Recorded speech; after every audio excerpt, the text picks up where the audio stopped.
start recording and call the meeting to order. Welcome everybody, and share the screen with our agenda. And Greg, since now I've got this and I can't see if people arrive, I made you a co-host just to make sure Okay. you can let people Yeah. into the room. It pops up. Yeah. So yeah, sometimes it pops up when I do sharing it, and sometimes it doesn't. So, but it'll pop up on your end. Right. So agenda. We have call to order and approval of agenda, public comments, an update about the UNNC election.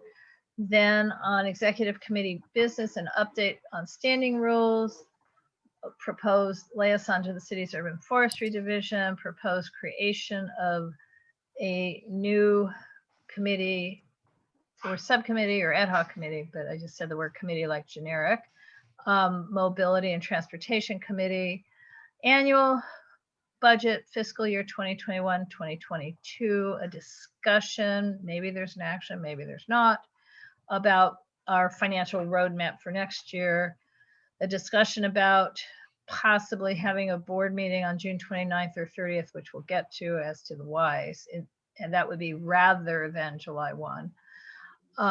And possible UNNC governing board retreat in July. If we have any updates about the handbook, if we have any updates, I don't think we do, about our funding, things we funded, a review of board trainings, review of board attendance, upcoming governing board agenda items, a discussion regarding the length of meetings, hopefully a treasurer's report. Well, yes, a treasurer's report, hopefully a secretary's report. Okay, deep breath. Make a motion to approve the agenda as presented. Okay, and Nancy, do second Yes, that? Nancy seconds. Okay, I'm gonna stop the share. So it's been moved and seconded. The only voters in this case are Nancy, Greg, and Laura. So I vote yes. Madam Nancy, I vote yes. I vote yes. Okay. Moving on to public comment on any item that is not on this agenda. Is there any public comment on any item not on the agenda? Oh, I have a question. Sure. I'm just wondering how much information we're receiving from the new CD10, and if they are, yeah, how do we feel about that? Are they speaking with the president, or because they're not attending our governing board meetings? I'm sorry, what's the question about? Well, the level of satisfaction. Well, one, are we having communication with CD10? Are they reaching out to us? A little bit.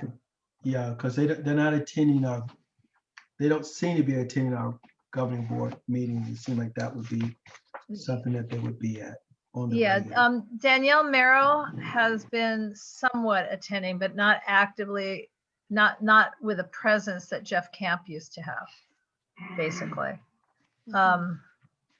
And I do have the occasional conversation with them, but it's not, not like before. We're going to have to build up to it. I think taking office in the middle of a COVID pandemic, you made it difficult for all kinds of, I'm going to say reach outs, which is different than outreach. What the information I'm getting routinely is that COVID vaccination sites and pop-ups. That's about the only thing I'm getting routinely, honestly. Yeah. I would like for them to come as part of their regular duties. I think it should be required for them to come and give out that kind of information themselves every month. Yes. As has been happening. Any thoughts on how one requires the council office?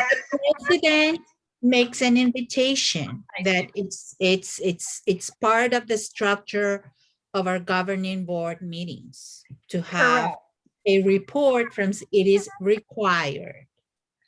we need to have it. Okay. So So- Laura, maybe you can send a letter letting them know, and if that doesn't prompt them, then maybe we need to write a letter as a board. Exactly. asking them Yes. to come. Mhm. Maybe the I- first step is, sending an email. We've noticed that you haven't had a consistent presence in our governing board meetings, and the board members are inquiring as to why.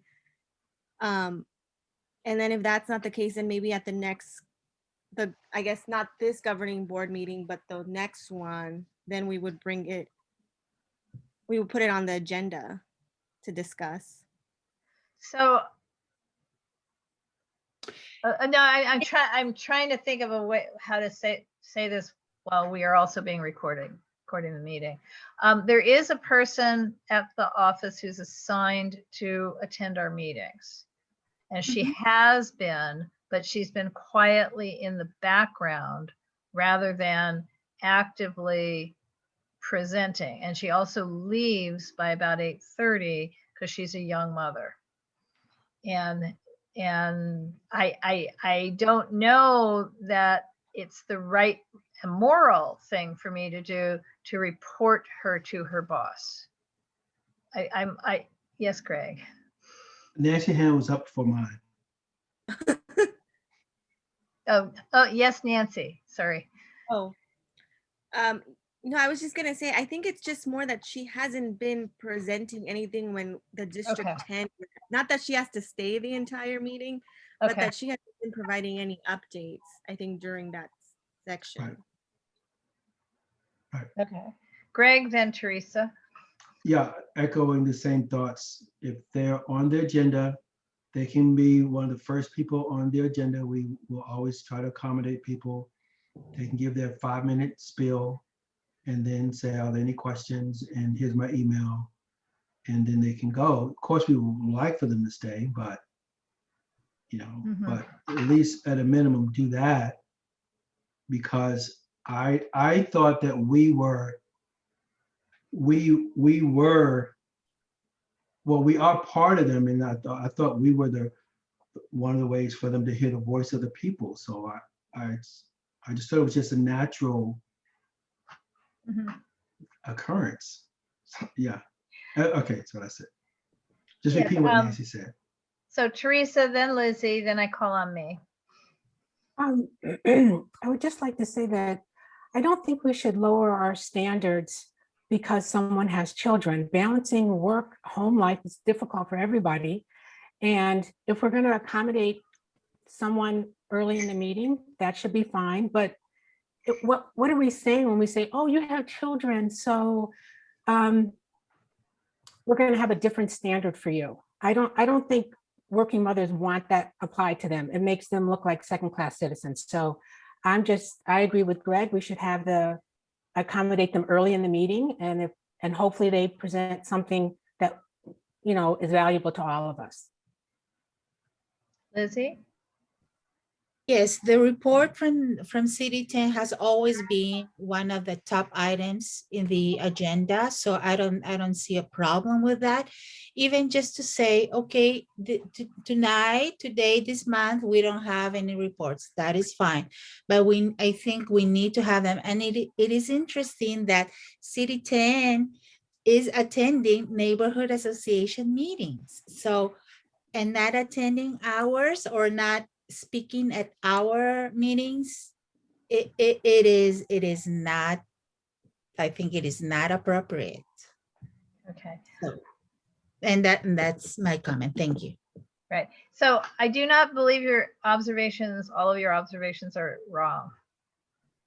Yes, it is true that our newly elected council member, the team thus far, has been more respectful of individual neighborhood associations throughout CD10, more so than the neighborhood councils themselves. It's a little interesting since Mark was one of the persons who established the neighborhood council system, but the manner in which it was established initially in Council District 8, because I was involved in that, it was not the way the actual system evolved over time where we're a part of the government. So he's still in the empowerment Congress mode where they're not a part of the government. And I noticed that during the campaign. I've noticed that certainly the first meeting he quote had with community leaders where he didn't really invite neighborhood council participation at all. And then we were told that he would do another meeting with neighborhood council leaders, and that's not happened. So I'm agreeing with that.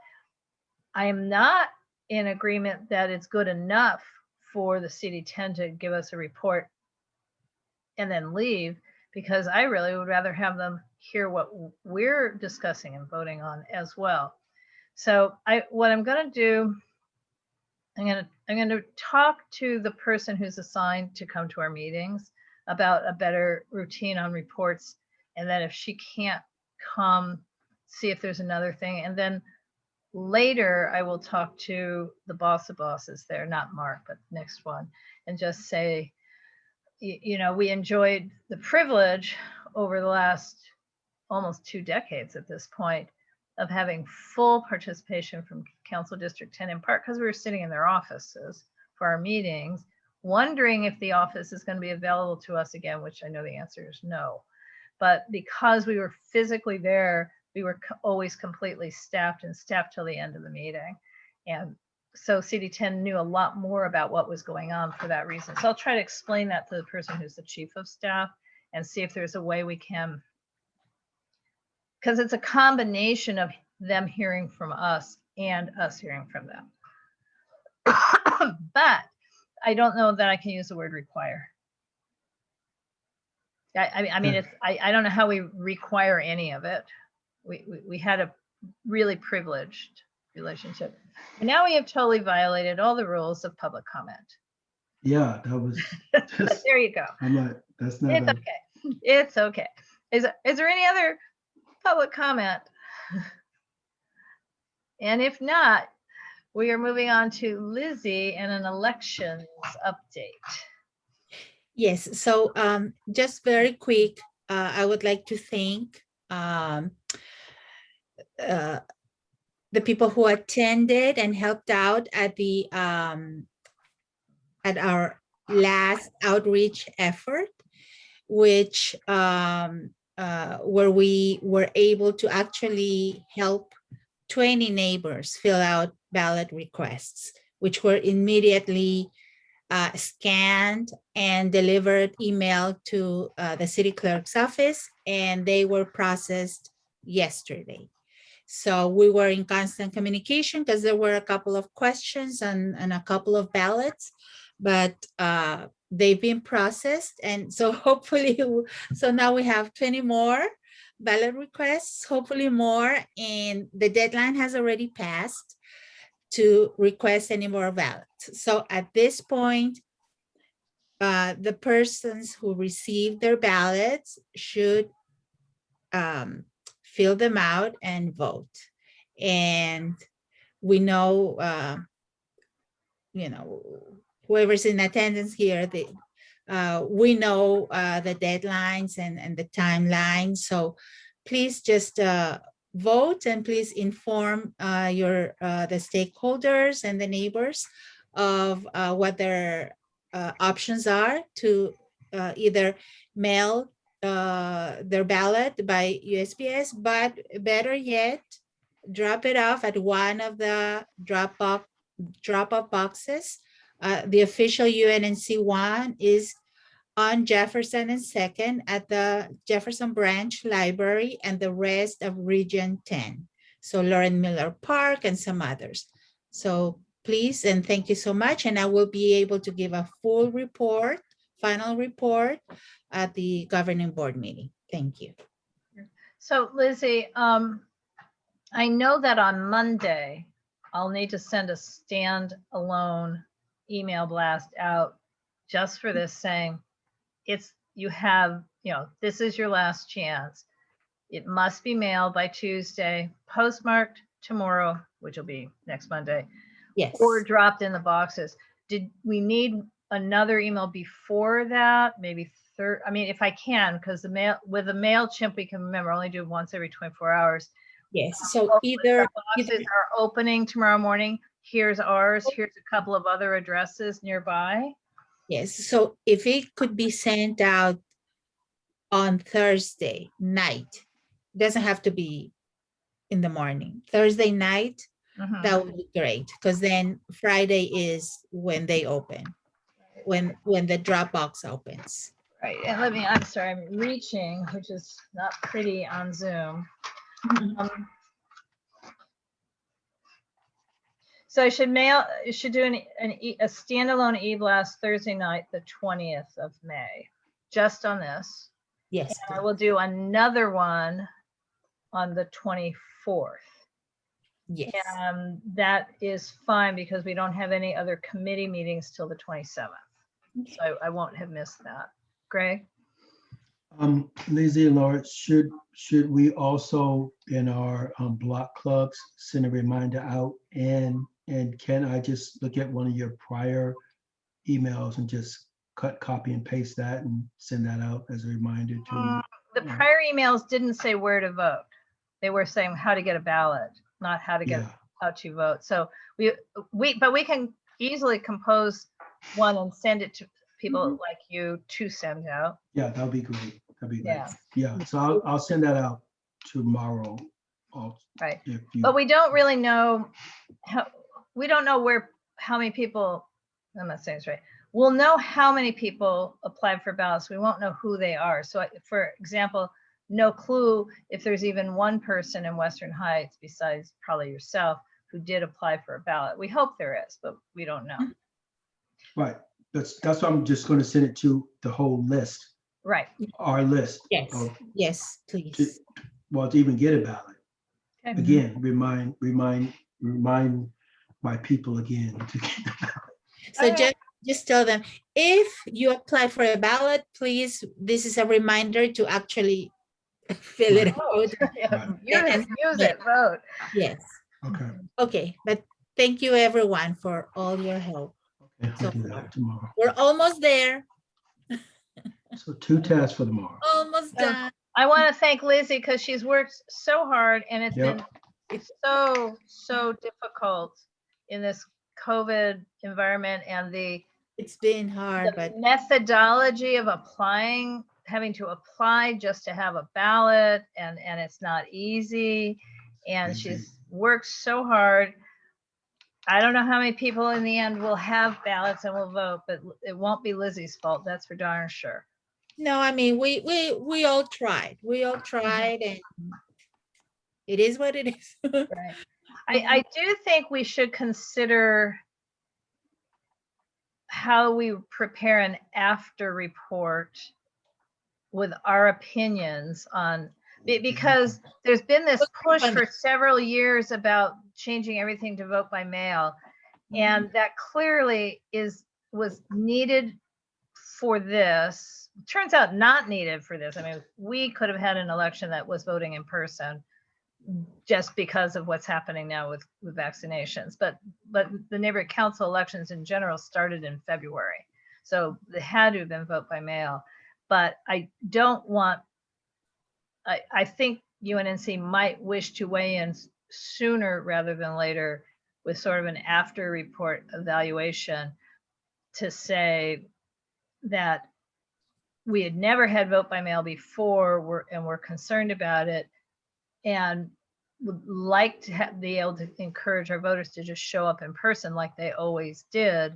And even if every neighborhood council in the future will be required to allow vote by mail, because we'd always voted not to have it at all, we would always want to have in-person same day registration, I think, because this was very difficult for seniors, for people where English is not their first language, for, And it for seems, people who are computer not perfectly literate. I mean, Roland. and it seems also that the cycle was so much longer, right? Because when you started as chair, it was what, December, November? Yeah, but that's normal. They start the cycle for everyone at the same time. It's just I that we just were don't Region remember it 10. being so long. I mean, having been part of the committee twice already. I think it always was this long. It just, I mean, in other words, I think they always started at the same time where you have to, every neighborhood council in a particular month has to vote on the election administration package, something. That all happens on a certain date early. Mhm. This, I yeah, see what you mean. I see what you mean. right. So, but this did seem torturously long because of the pre-registration. More workshops and Yeah. more red tape and all that.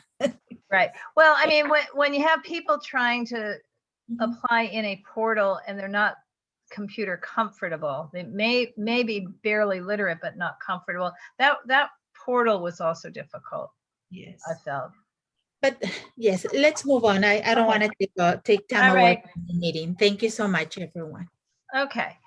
So the next item is UNNC standing rules update. Nancy.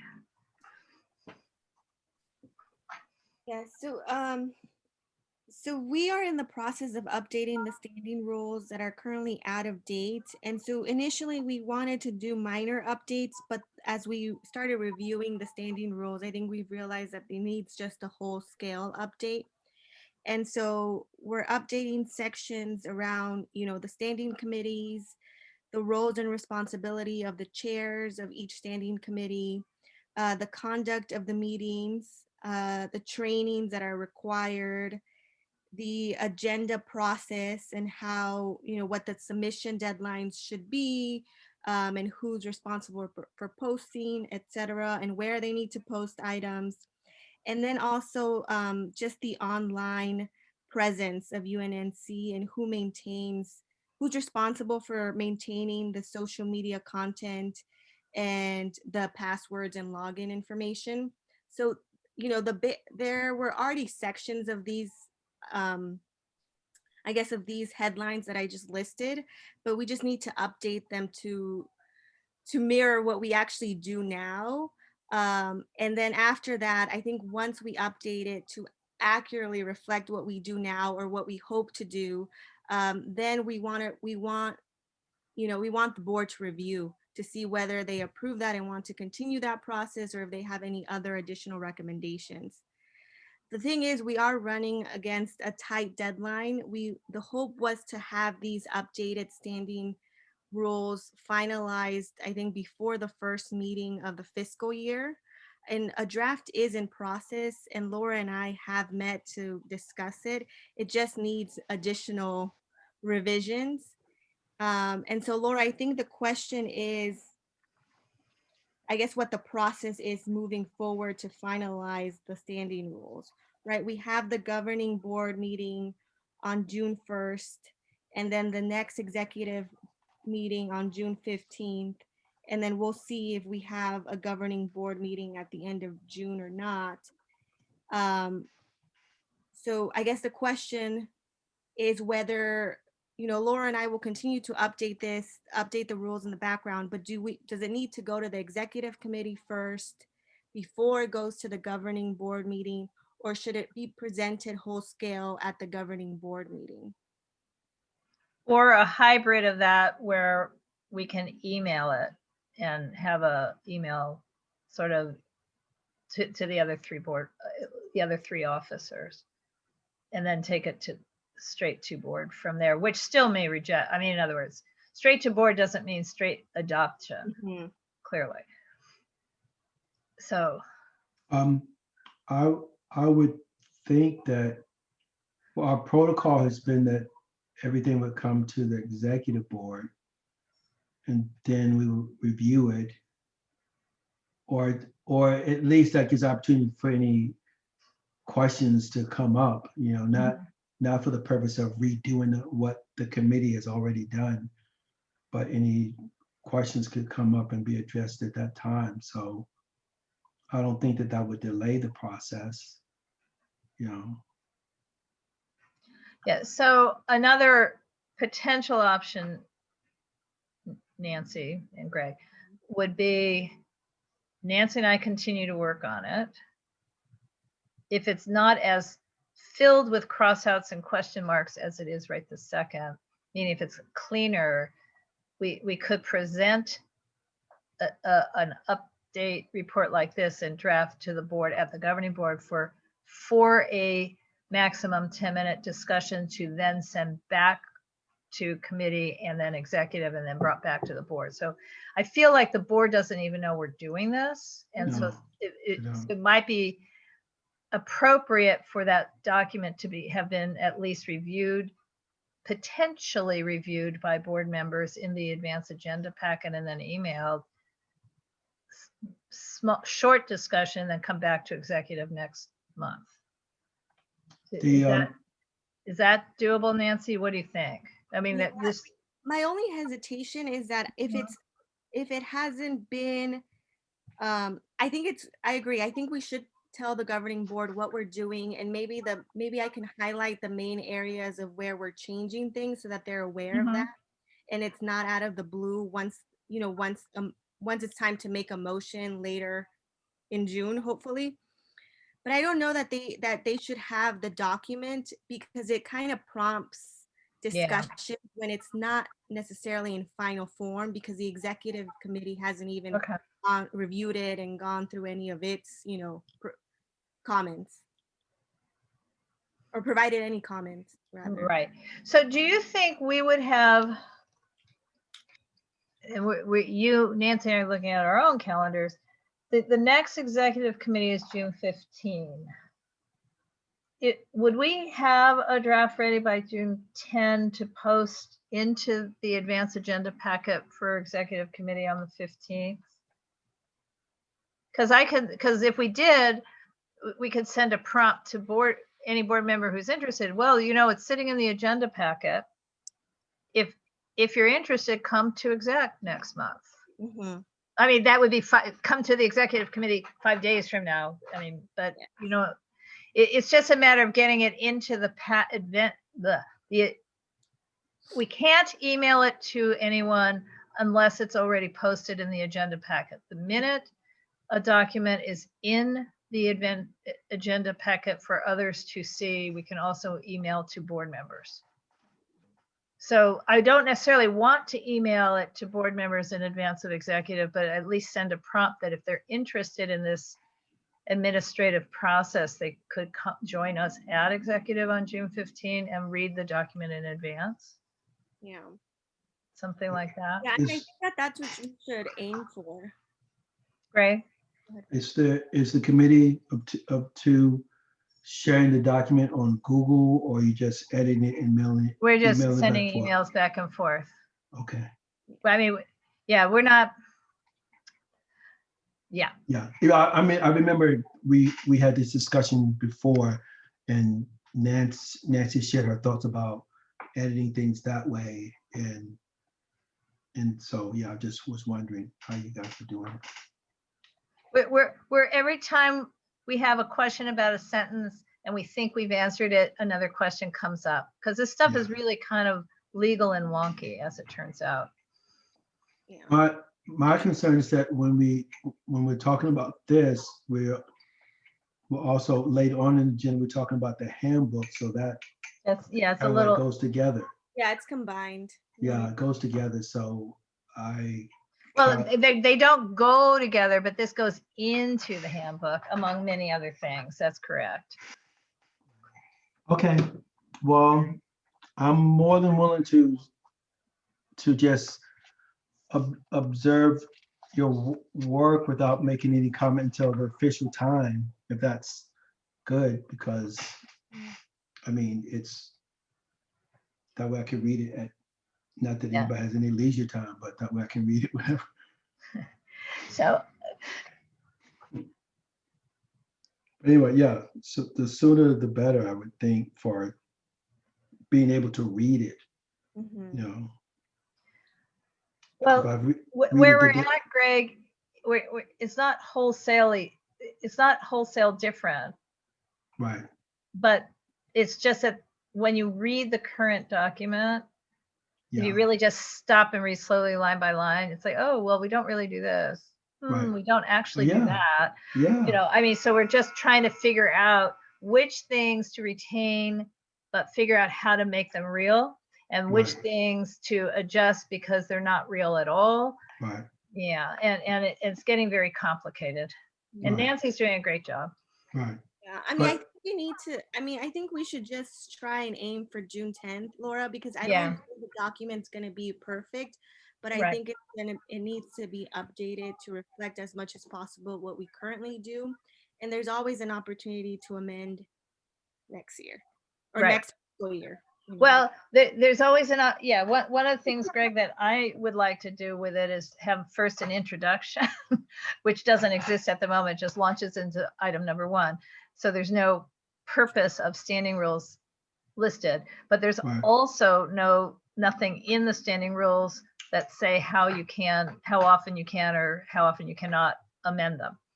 Right. So some of it, so our idea is we cannot amend the bylaws, but we can amend the standing rules, and let's create a process where they can live and breathe with us as we change.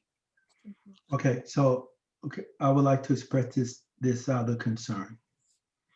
When it's presented to the board, we know, well, this is my concern. When it's presented to the board and it's presented to the board for a document for the entire board to review, our nature is for people to read things, and which they should.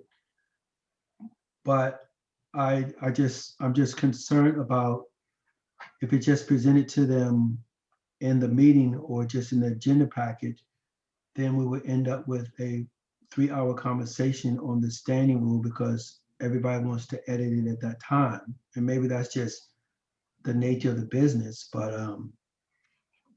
I don't know if giving it to them sooner than later was any better or any worse. So I don't think we can avoid that.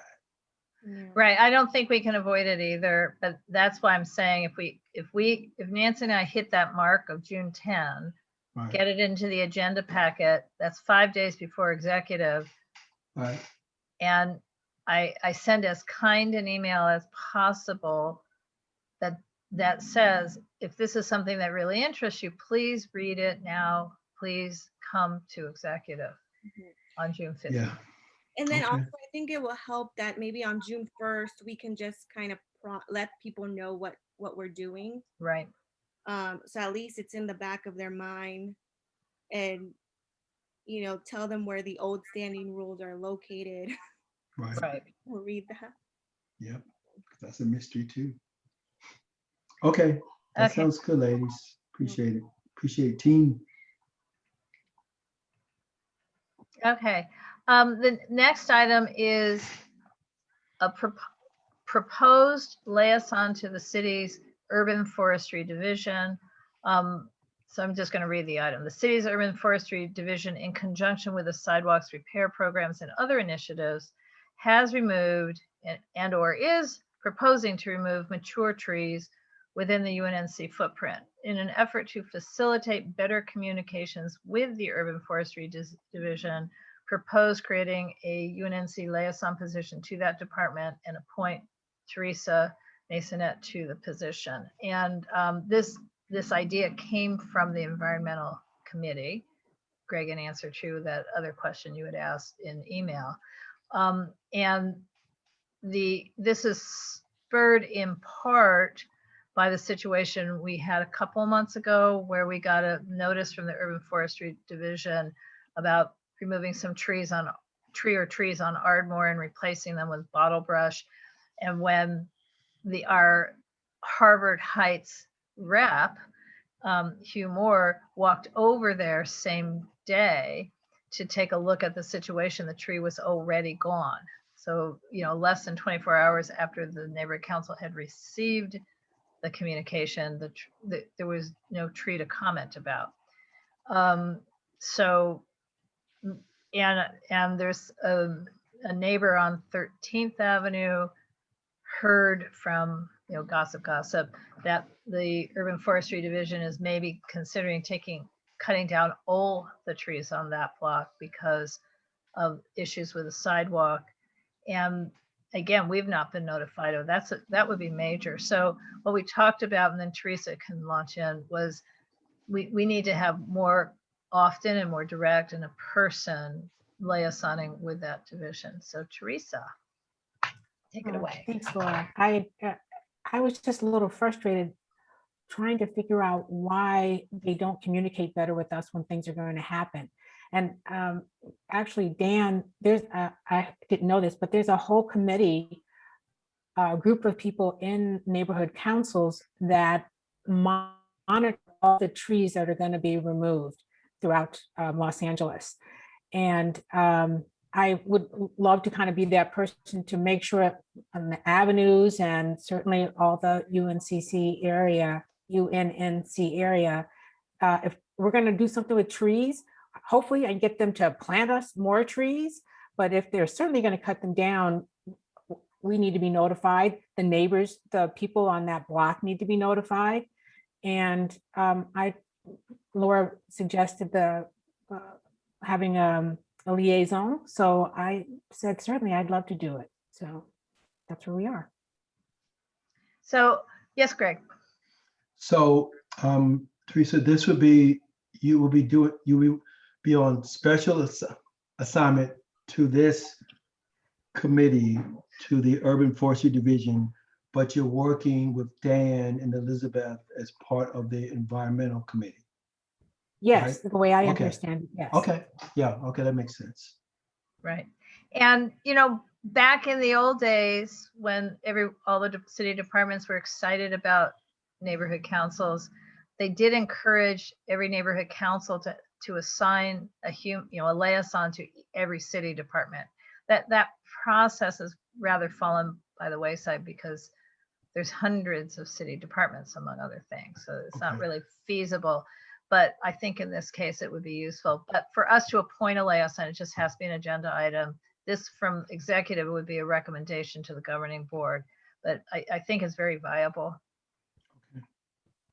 Okay, and then Teresa's report will come as part of the environmental report. Correct, but she'd also have authority to reach out directly and establish Yeah, relationships. she's on, so I said special assignment. So she has Right. her special task, but then she kind of like meets twice, one with the environmental committee, because they're doing other things. She's doing other things. Because Right. I remember she was asking very detailed question about mulch. I'm like, this lady knows. She knows how to make things grow. She knows. I'm a gardener, so Yeah, yes, and I love growing things that are difficult to grow, so I'll yes. pick your brain But on that. also, we had some trees put in from city plants and they had to be mulched, it's Right. just a, Okay. process, so. Yeah. Okay, it makes sense. But- I understand. So yeah, it makes sense. And Teresa is in effect pre-elected already to our board. So, she will be, she has no competitors for her space. So she will be the Area 3 rep. It's 100% not of the vote. official There till you go. July 1. 100%.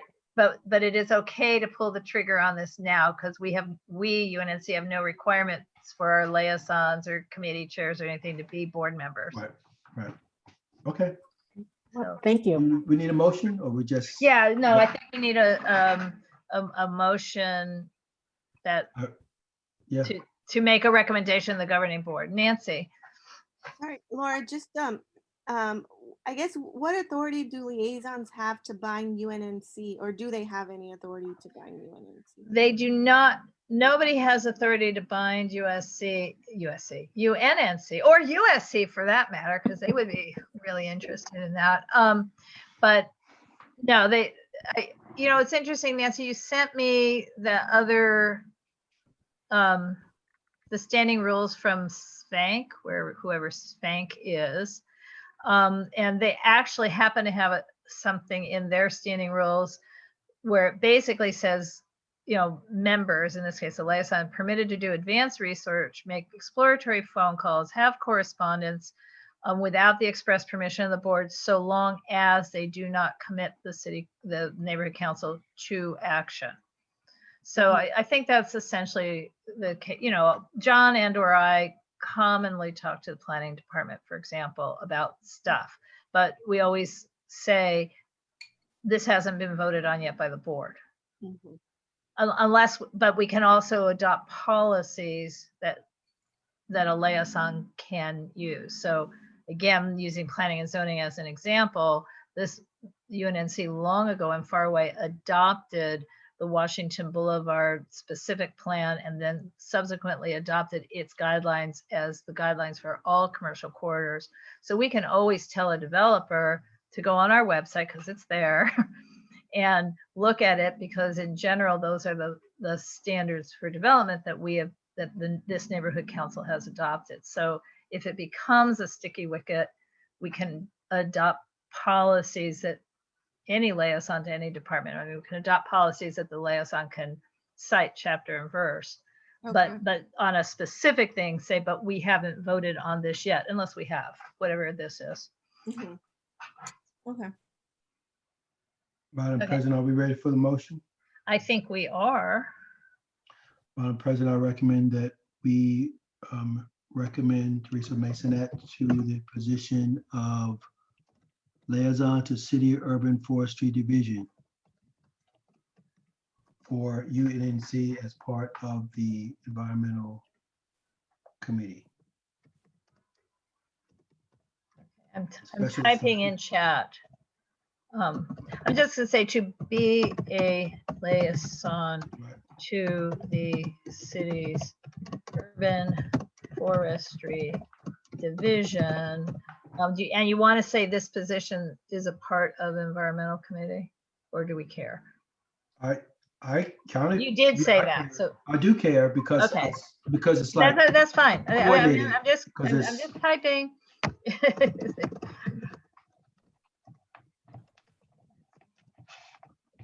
yeah, I'm just concerned about coordinated. Yeah, I got it. and communication. Like that. Take a look. Okay, let me.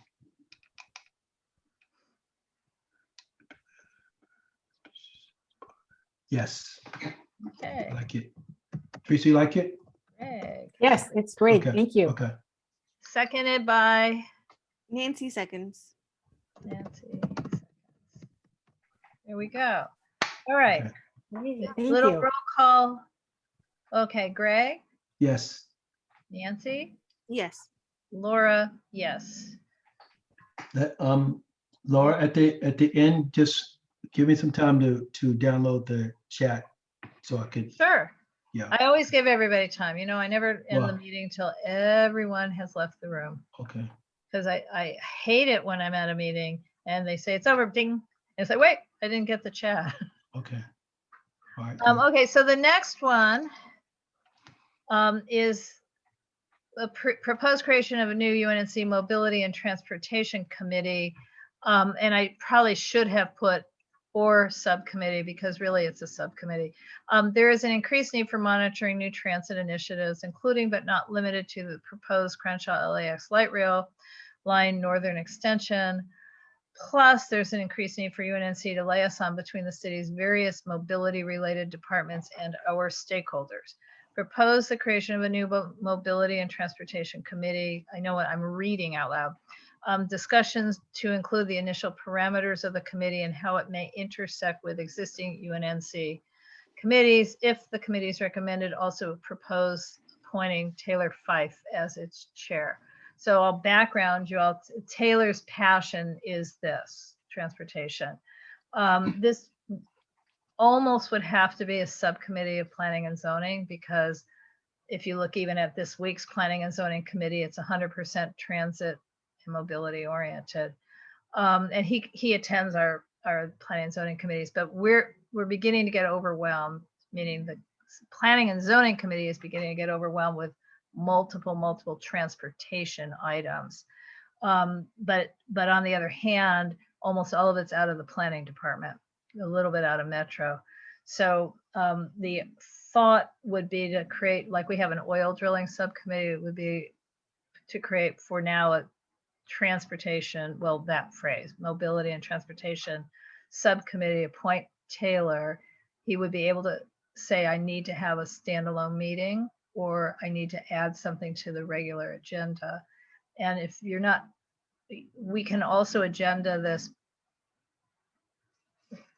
The choices tonight would be just go ahead and make the recommendation straight to governing board, or send it off to Planning and Zoning Committee for Wednesday, June 2nd, and put it on the agenda for the 3rd so we could have a better proposal. Greg, because I see that look on your face. So what do you think? And you're muted. Greg, you're muted. I don't want to cough in your ear. I don't want to cough in your ear. Well, first of all, my first question, I think you've addressed one, that Taylor wants to do this. So Absolutely. Would- And, would be- and he's an incoming board member, another one Right. who's gonna be elected because there's no Right. competition. Right. And then, so that was the first question. So, and then the second question is you are addressing it. It's like, why? But you're answering that question. Yeah, so I don't have enough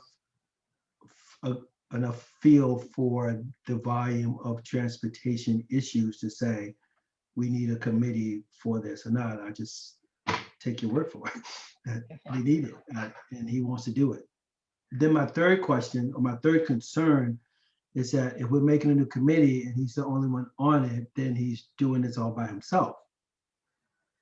Well, and let's add, and the fourth concern would be creating yet another standing committee, whereas if it's a subcommittee, it can meet less often. But it, Yeah, yes, yeah, yeah, Oh. yeah, subcommittee or not a standing committee, because that's just making it mandatory for him to meet, because he's also doing communication stuff also. So he's doing stuff with the website and working that area also. So yeah, I don't want to burden a new person with a whole bunch of new tasks. right. Teresa, you had your hand up and Nancy has her hand up.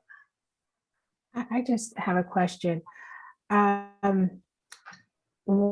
Would the subcommittee have, in this case, Michael, would he attend the other meetings and then come back and let people know what's going on? Like when we had, I think I may have mentioned to you at the event this weekend that West Adams Avenues had a meeting, and the Department of Transportation and West Adams representative was there, and they were discussing what's happening on Crenshaw from,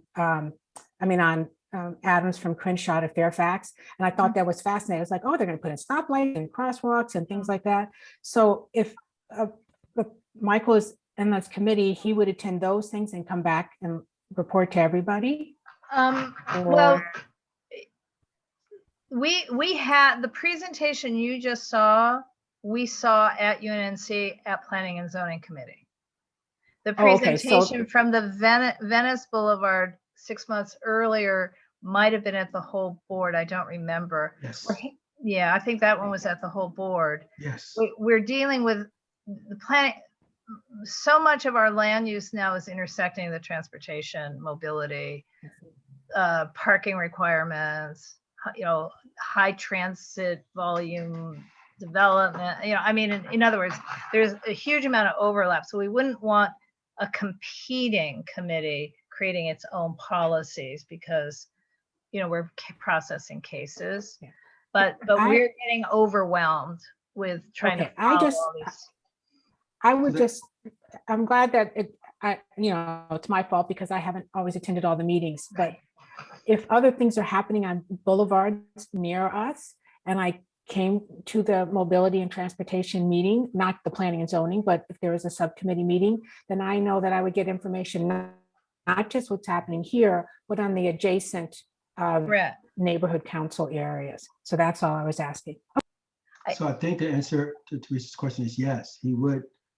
I think, and Right. Nancy's being patient here, I think the answer is a new chair of a new, whether it's a subcommittee, an ad hoc committee, or a standing committee, but a new chair takes a little while to know what he or she is doing.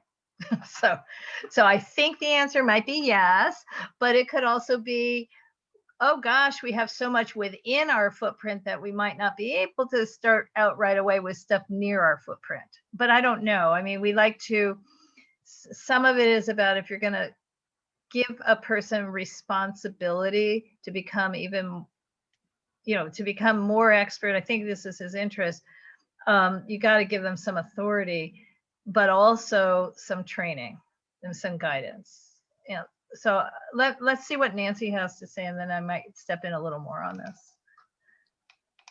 Yeah, so that was my question. Is he gonna have, like, is he gonna be able to operate in a similar fashion as the planning and zoning committee? And then so nothing, like the decisions that are made at that committee, they don't have to go back to planning and zoning, right? They'll just go to the governing board if necessary. Right, and I think that's one of the things we have to figure out, actually, Because right? then otherwise it doesn't really reduce the amount of work. Well, that too. Well, and then there's the other side of it where, the longer we, each of us serve on the neighborhood council, right? The more we realize we're not here to serve ourselves and our individual ideas, but rather to listen to our stakeholders and help them as well, voice their concerns and bring their ideas. So one of the things we have, obviously for people who are brand new to the neighborhood council system, I don't know all of Taylor's ideas, obviously, but I know he's just passionate about transportation, and I'm going to guess he's passionate about not requiring parking, but he'll have to, for example, but maybe we have to always listen to people who are concerned about parking because there are stakeholders. So some of this is going to be a learning curve for all of us. And I think that's another good reason to have it be not just a subcommittee to the planning and zoning committee, but just as we all had to do mission statements, and we need to create a mission statement, which is really more about what are they going to do and how does it intersect. But I just would like to encourage, we already know that's what he wants to do. We already know he's going to be on the board. We already know that all of a sudden we just have so many of these things going on right now. And I've been invited to yet another, we meaning UNNC, to yet another metro thing next month that's on yet a different topic. So it would be really good. It's more than a liaison position. There should be meetings, like Teresa said, where we can bring presenters to us. Although we're also I'm sending out these links and surveys to our whole stakeholder list. So people who are interested in transit issues can get involved with the city itself. So, Greg? Okay, so my thoughts are that here they are. One, we should authorize this in some form, either as a subcommittee or either as an ad hoc committee, so that he can meet when he needs to. Mm-hmm. We should ask Taylor to draft his charter of what he thinks his deliverables are. Mm-hmm. And then I think we should strongly consider, if it's part of the ad hoc committee, if he can report straight to the governing board with his findings and recommendations. So, Well, about what though? Because it'd still be project based. well, what Yeah. what do you mean? Report back to the governing board? Or No. what? What is he reporting back? I mean, in other words, I don't know. we have, because these are project based things. So for example, Well, let me ask you a question. Let me ask you a question. So, well, he will report back to the governing board that would be based upon what he drafts as his charter and what he drafts as his deliverable. Oh, yes. Yeah, Not every month going straight to board reporting whatever, but report that to this board. Well, from that, then we would know what his deliverables are. And then maybe he would go to those meetings and then give us a synopsis of it. But I don't know if he has, I don't think he's going to, if it's just one person is just serving as, this is the information person for us. One person is not necessarily. I'm thinking he holds meetings just like we all hold meetings, and he might have presenters. I think we have to have a better discussion with him, obviously. Yeah. Nancy? Yeah, so that's going to be my recommendation. I think we send this back to planning and zoning so that you guys can formulate, what is it that you need and want this committee to to be, right? Because essentially it's to help the planning and zoning committee. Right. Yeah. Right. Yeah, because I mean, in other words, I'll give you a partial answer because I have such great crystal ball powers, not really.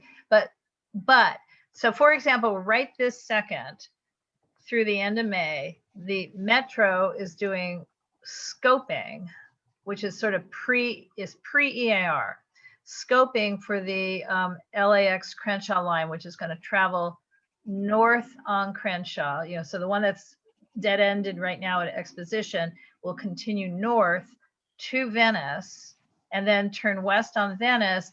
And the big focus of all of this community outreach and scoping is which of the 4 different routes would be the route they should take to get that system north. Should they go up La Brea? Should they go to West Hollywood? I mean, that's been the big discussion. And yet the EIR is also going to have to talk about our area. They have not had even one meeting in our area, but we're going to have a station at Adams and Crenshaw, and that train is going to go underneath the freeway somehow. I don't even know how they do that.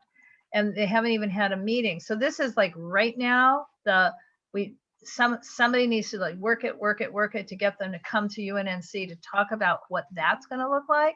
And then when the EIR, the draft EIR itself is actually released, someone will need to spearhead our effort to read through probably 600 or 700 pages and figure out what comments we make.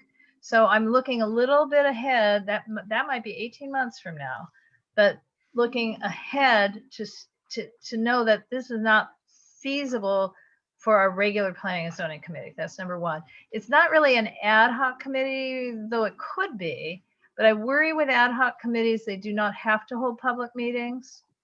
So we're not really doing our outreach to stakeholders by having an ad hoc committee. So that's my thinking, but you're right. I mean, why don't we just send this to planning and zoning? I'll agenda it for June 2nd, P&Z meeting. And maybe we're not ready to present the whole thing to the board till the board meeting instead of the 3rd of June, the next one after that. It's not an emergency. Well, at the moment, it feels like an emergency just because we have not 1, not 2, but 3 transit type items on tomorrow night's agenda, but that's not, it's not really an emergency. Greg, is your hand still up for a reason? Yeah. Okay. Because I didn't take it down yet. Oh, okay. I'll do that. But if it is the pleasure of those gathered here to just go ahead and, let's refer it to planning and zoning, I can do that. That's the pleasure. Okay. I don't think we need a motion for that. I need a motion with Taylor there to give his ideas. Yeah. Okay. All right. Next item is because we don't even know how much money we're getting. Annual budget fiscal year 2021, 2022, unless you have some insight, Greg. Do you know how much we're getting? No, but I have some general concepts that we should look at. Okay. Okay. So my wonderful peers and stewards of city money. All right. So as a template, can everyone see the screen I'm sharing with you? Can you see this? Yeah. Yes. Okay. So what this is the basic template I'm just assuming we're going to receive 32,000. I'm not adding any rollover. This money we just sit on forever and ever. We should spend it, but that's a different story. And we won't have any, we probably won't have any incumbent funds. We can't, we can't, we won't. Yeah, so I can just take this off. Yeah, they did announce there'll be no encumbrances this year. Right. So with that, we do know the general, I'm just going to do an overview. Yeah, well, you don't know. Sadly, I'm going to have our administrative costs are going to go up quite a bit, I think. So go ahead and then we'll come back. Yeah. So let me just give you an overview of each area rather than going line by line. Okay. So in the area of operations, the figures that you see here are based upon what we have done in the past.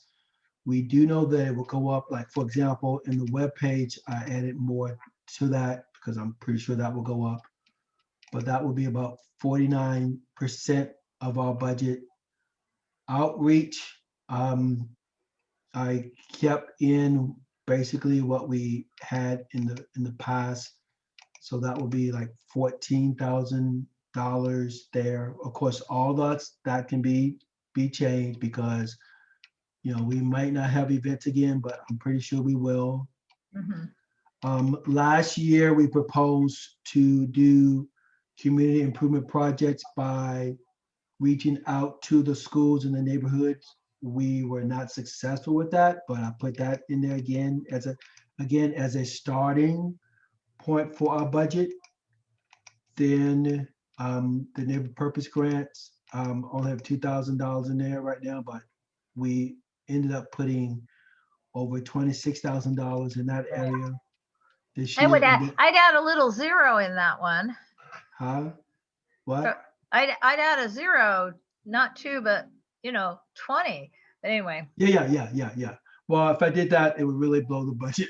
well, I But understand. that's the point. And then for the election, $1,000. But even if we had just that basic template, we would need $38,770. And right now we only have 32. So Right. what I'm doing is reaching out to like communication, reaching out to our webpage manager, reaching out to the different committees and asking them, what do you think we want? Right. Then when we come down to our projects, you know, the thing that we need to look at is we need to look at, you know, we will have the graphic design and photographer next year. And this is just the details of the Right. money that we saw earlier. And if we're going to just fund these different projects that we had, or that we, again, we put some money on it, but just look at, are we going to fund those items? So like Dynasty Youth, $1,000. We just gave them $4,000. These are just projects that we did last year. So right now, so when we meet,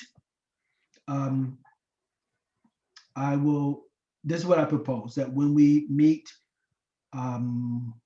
with in the general board, that I will take all responses from all committees and put that on our budget, our draft budget, and then say, okay, what do we want to, Mm.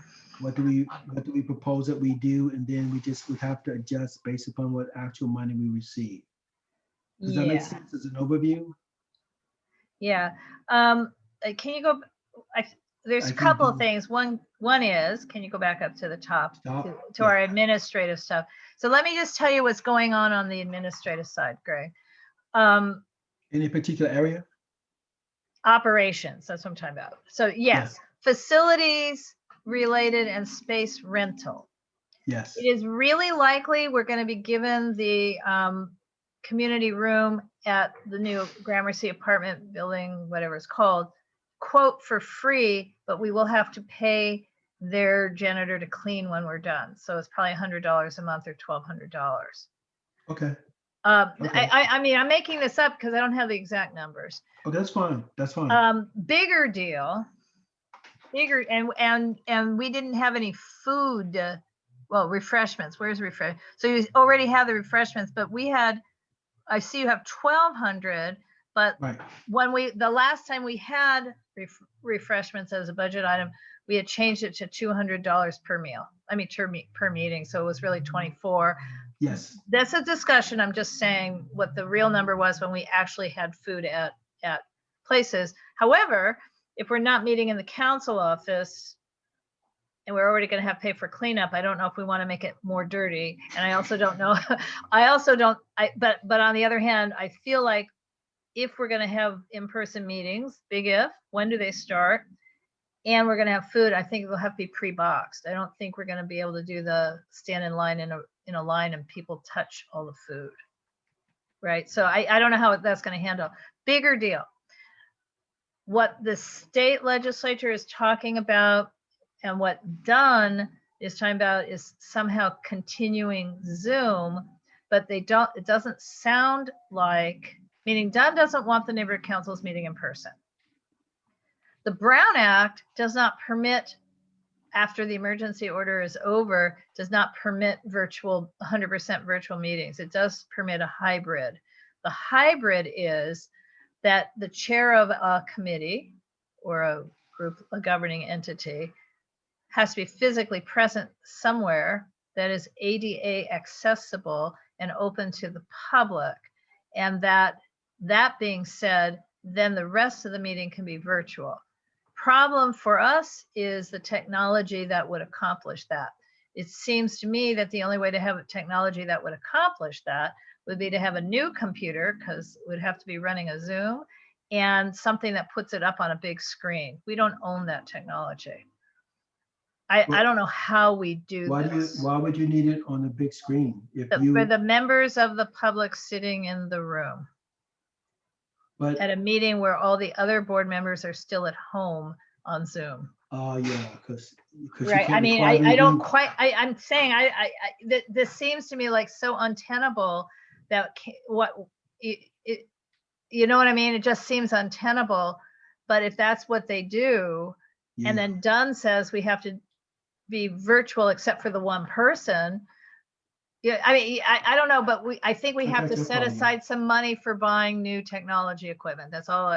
I'm just saying something needs to be there until we know it doesn't need to be there. You're gonna issue them a Chromebook. In our budget. And I don't, because I think our little computer that we have would not be able to drive this function.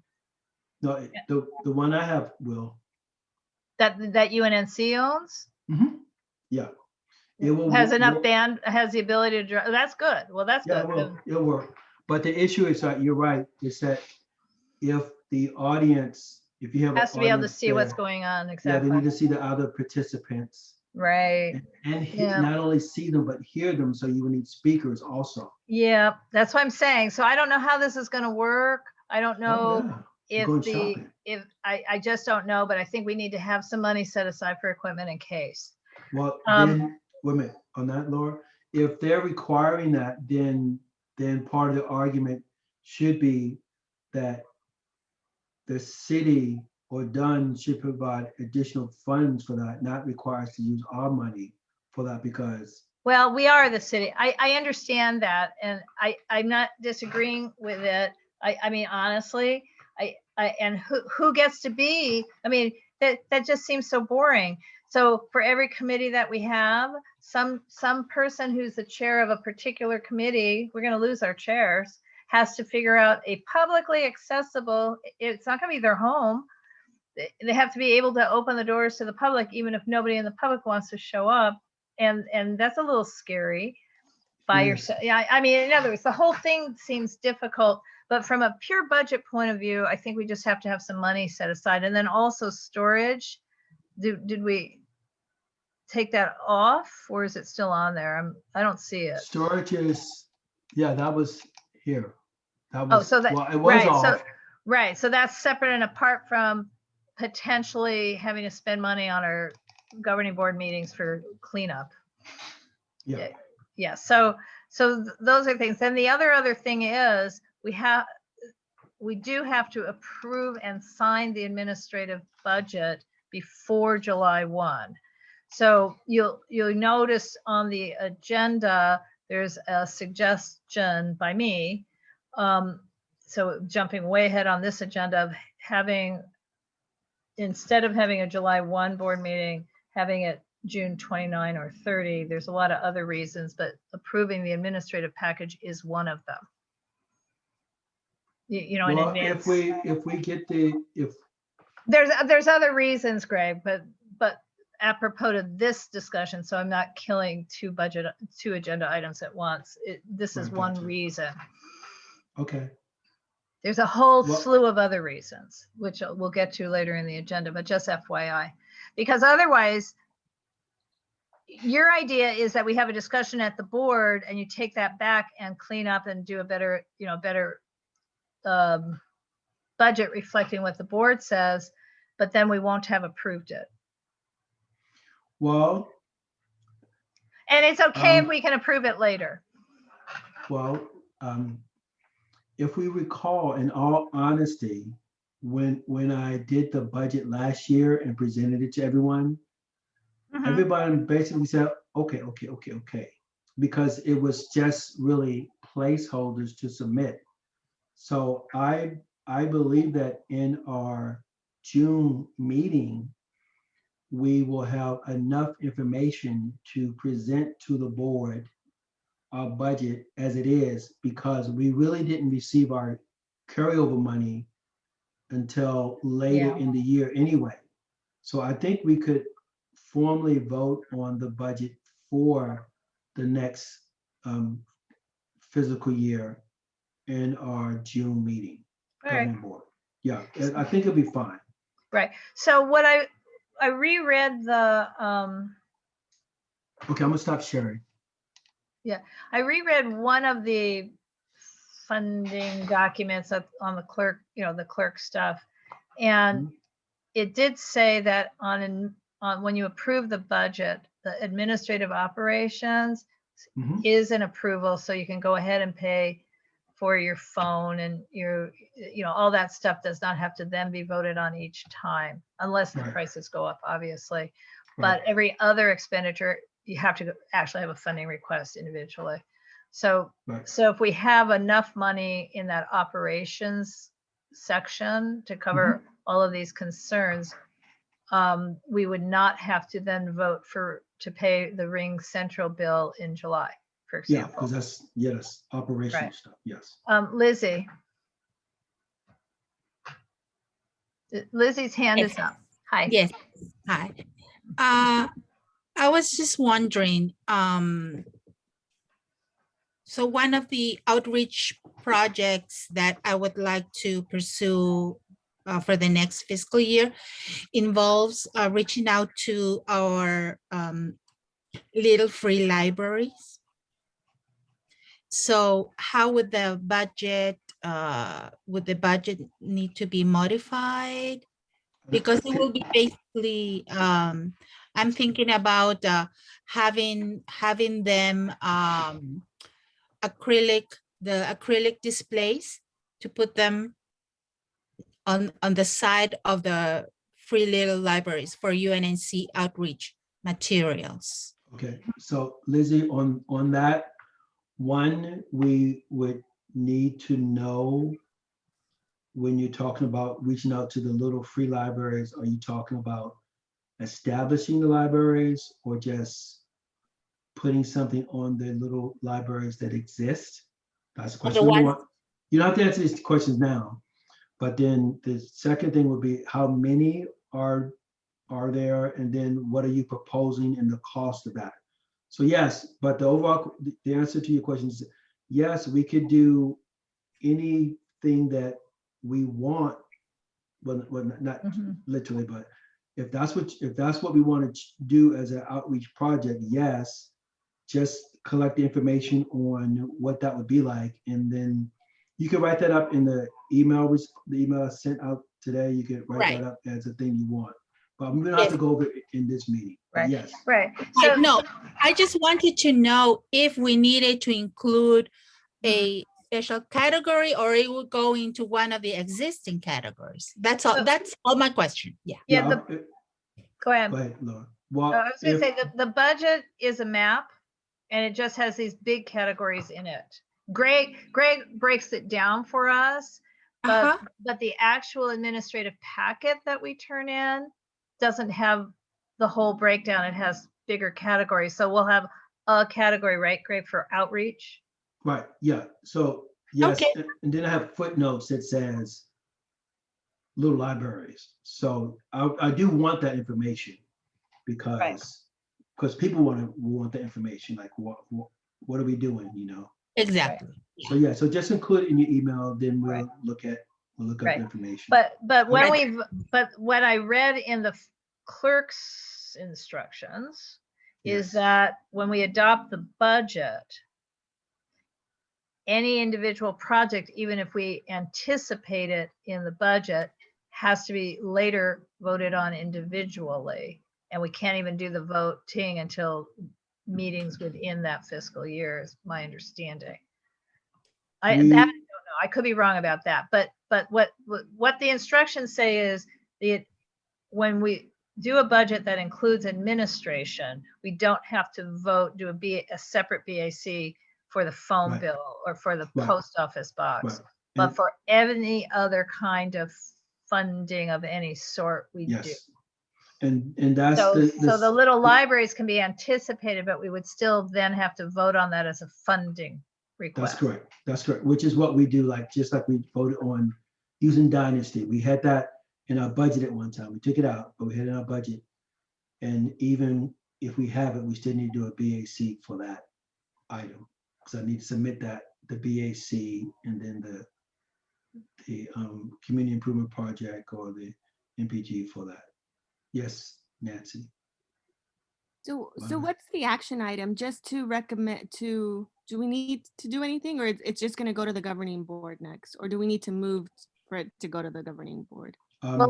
It has to go to the governing board, but we don't have anything to move to the governing board. No, we don't. It's just, this is a brief. And then as I collect more information from Mhm. people, then I'll present that to the governing board. And then based upon what the city says, Mhm. our money is, then depending upon how much information we have, I will either make a proposed budget for the year, which I believe I will be able to, and I will say I have information input from everyone, but my goal is to make a proposed budget to the governing board Mhm. In at our June. next meeting in Okay. June, yes. Right. So I do have the one thing we could do, but I don't know if you guys even agree. On the list of events that you had up on the screen, Yes. there were certain events that we did year after year after year after year. I'm saying this past tense. And then obviously we had to dump them all for COVID.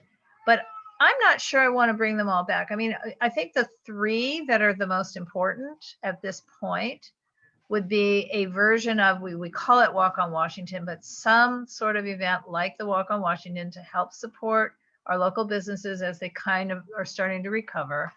And then the Jazz Under the Stars is not happening. The Avenues Music Fest is not happening in this fiscal year. It will not happen again till Labor Day 2022, but it should stay in our footnotes, but we won't be spending money on it. But Fire Day probably will happen next May. I don't know that there's such a thing as Movies in the Park going to come out of this council office, this current council District 10. I don't know that we should automatically have it as, yes, of course, we'll fund it, because that we might not. They did it, I'm sorry, they did it as a drive-in, I think. No, but my point is it right and proper for a neighborhood council to be spending its money on hot dogs or whatever for a council office political event? That is fun for kids, but it's about politics. Mm. Your answer is maybe yes. I'm just saying, I'm not talking about us having a booth. That's a completely different thing. But we also gave money for the food year after year after year after year. Because they're listed in events doesn't mean that they're approved. Don't they still have to go No, to the That's governing correct. board? That's No, correct. I understand. My question for you all is, did we, and I don't think the answer is yes, but I'm asking the question, do we want to recommend to the governing board that we limit the number of events that we give money to, or do we not? Greg? What I propose that we do is I show a list of what we have done traditionally, Mhm. and then I show a list of what we think we can do with COVID or the changing circumstances. And then we just go down for the events, and then we also do the same thing with the different projects, like who we funded in the past. And then really we do this when we go over the budget anyway, but I think Right. it's just too fast. But I could break it out a little more so we can see these are the events in the past. These are the events that we don't think that we can do because of COVID. And then we could hold this, but that's going to take up some time because we're giving time to it, but we could go over it like that. 'Cause I think people do need to see what we did in the past. Yeah, I mean, I'm just saying every time the Department of Recreation and Parks comes to us and says, we want money for Easter egg hunt and we want money for this and we want money for that. And then we have a long discussion. And in my opinion, this is just my opinion, I think it would be great to continue to help them with the Halloween haunted house because that's huge and is not just for little 4-year-olds. But I'm tired personally that, after 20 years, that the Recreation Parks Department as a whole cannot buy its own Easter eggs to give to little kids when they are successful organizations. So that's all. And Benny Potter Winter Festival. But I'm sure I'm going to get pushback with that opinion from other people who think this is the most important thing that we do. So. Right. And can I also add that the way we did it last year, again, we put $500 on each of these lines. Got it. But that rolled up to the entire amount of $8,000. But again, if we, for example, if we funded World Harvest, which doesn't have anything on it right now, but we ended up spending $5,000 on that. We take money from here and put it on there, but the money's still in that category. Right. So that's how I Okay. propose we do it. So I don't think I need to do anything different. I just need to make sure we give everyone an opportunity to look at the events. Yeah. Right. And Okay. for all we know, somebody's going to come up with the most miraculous other event that we've never heard of before. Yeah, Post-COVID. Who knows? yeah. Okay, so is that good? So I'm Yeah. done with that. Okay. Okay. So now to Oh, E. now we're at the next item. Okay, so why I put this on the agenda, and I did look at the calendar. So right this second, we would normally be meeting on Thursday, July 1. So then we have July 2, 3, and 4, the first long weekend post-COVID that people can travel. So a couple problems. One, I'm not even sure we can get quorum on July 1. 2, all the new board members will be the board members on July 1. The way Dunn has set it up now, the last day, the people who are leaving or even members is the 30th. If they come on the 1st, they don't even count towards quorum, just so you know. On the 1st, the new board members can't vote. But what's the purpose of this meeting, Laura? What's the purpose of July 1st? No, what's the purpose of it? Meeting. No. I mean, I'm suggesting that we move our board meeting to the end of June instead of the 1st, or later in July, but that's really hard to figure out on the calendar. The 29th or 30th of June are fifth Tuesday and 5th Wednesday, so there would not be a conflict with any standing meetings.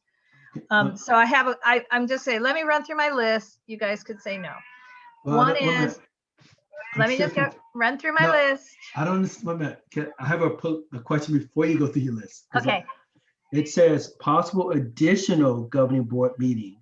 In June, an additional June meeting, but we would subtract the July meeting, the 1st of July meeting. I guess she's asking, are we still going to have the July 1st meeting? No. Last of June, like the replacement? No. The replacement.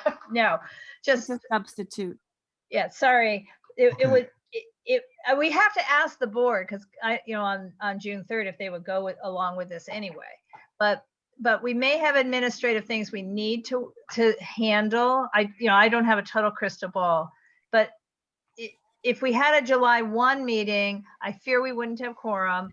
I know that the new board members could not vote because they will not be in Cornerstone. They won't have taken the code of conduct. Our bylaws require that in our July board meeting, sometime in July, we have to have a board meeting. That's when we elect our officers. Do we really want to have a board meeting electing our officers where 8 or 9 people don't even have the right to vote? I feel really uncomfortable about that. I have no idea who's running for officers. I don't know how they would vote, but I'm not really in the mood for their very first meeting saying, you don't have a choice as to who's your officers because you can't vote. So that's another issue I have. You guys may not share that. And I'm worried about getting quorum. And I am a little bit worried if they're going to be sticky on the administrative packet, Craig, because it does say if you haven't turned it in before July 1, you have no access to your money for at least 2 more weeks. Thank you. Yeah, we're turning it Which in. I don't like. It's really mommy and daddying us, but I mean, so Yeah. that's what I'd like to suggest, but this is also kind of contingent that we might have a board retreat, which would be a governing board meeting sometime later in July, is that we just see if the whole board is in agreement on this and have the next board meeting after June 2nd be maybe June 30th. Give the nice thank you certificates to the people who are leaving the board, vote on any administrative thing we absolutely have to do, not have everything that we usually have. And then sometime in July, we have a quote retreat that's also a board meeting. Welcome the new board members, do the send off. By then they will have been in Cornerstone and could have taken the code of conduct training at minimum. They can vote on whatever needs voting. That's my thought. What do you guys think? Nancy, I'm gonna let you go first. No, I agree. I mean, I think we should put it up to the governing board if they want to have the meeting either Tuesday or Wednesday, because I agree. I don't think that you're already saying there's not going to be a quorum for us to even have a July 1st meeting Maybe not. because they might not count and they won't be able to vote. So I think we're going to be very limited in the amount of actions we can take. And it's also not fair for half of them not to be able to vote. I mean, half of the board not to be able to vote. Right. Yeah. Greg, you're sighing. No, I'm just breathing, getting oxygen into my brain. Okay. Okay. Yeah. I see the logic in having the meeting on the 29th. We need to let people know that. Yeah, I see the logic behind that. We just need to let people know that that's going to happen. Right. We need to Well, let we them need know to do why. we would need to do a little poll at Yeah, and we June shouldn't 3rd call to it an see additional if we can meeting. get everybody. And we should not call it an additional governing board meeting. Correct. Yeah. Because some of us are, we have an allergy to that. Yes, sorry, you guys, We're just allergic to sorry. that. I just meant move the board meeting. Yes, not- yes. Well, I know what you, That's Nancy. all I meant. Nancy helped. Nancy scaffolded for me. Thank you, Nancy. I also, oh, sorry. Go ahead, Lizzie. She has her hand up. Yes, I'm sorry. I mean, I kind of recall that there used to be a meeting where everyone was there. And then we elected the officers.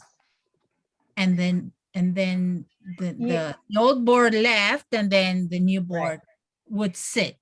You're absolutely correct. But let me tell you what the other circumstance was. That was when we also had the code of conduct on paper. And we passed it out. People were given 4 minutes. They could read it, sign it, hand it in, and thus they could vote. It's no longer allowed to be done that way. It has to be done in Cornerstone. That's the problem. It's new rules. And the other new rule is that Dunn has simply arbitrarily decided that every single neighborhood council, people who are voted out are done on the 30th. Oh, okay. And the people who are new start on the 1st, no matter what neighborhood council it is. For UNNC, it's coincidental that our normal board meeting happens to be this time, July 1st. All right, never mind. Thank you. So that's I should have said that up front. I mean, yeah, that's the other thing. So. Laura, my only other thing is I wonder if we should send like a Survey Monkey now rather than later, just letting people know what the options are. I know you probably picked the dates where there are no other committee meetings. Correct. Maybe even offering the week of the 21st, just to give people options. And then also just to let people know that this is coming. And Yeah. Do you know how to do a Survey Monkey thing? I yes. do. If you know how, this would be a great thing to do. Okay. Okay. I can help with that. And I can give you everybody's email. Okay. All right. Sounds good. And I'll also prepare like a little paragraph to include in the Survey Monkey. Okay. Yeah, because it's true.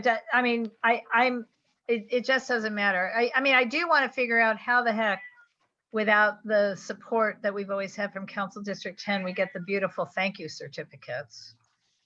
Because we always got that from CD10 as well, from the city. We got thank you certificates from the city. So actually, that gives me a really good reason to reach out to the chief deputy to say, we would like a little more support. And how do we get these thank you certificates? Yes, because they are getting, again, neighborhood association groups are getting those certificates. Are they?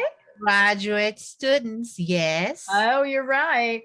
Okay. Yes, I know that. So Okay, you are right. it pays off to attend neighborhood association meetings. Okay. All right. Okay, so Nancy, yeah, that'd be great. Survey Monkey, however that's set up, and I'll send you the emails of everybody.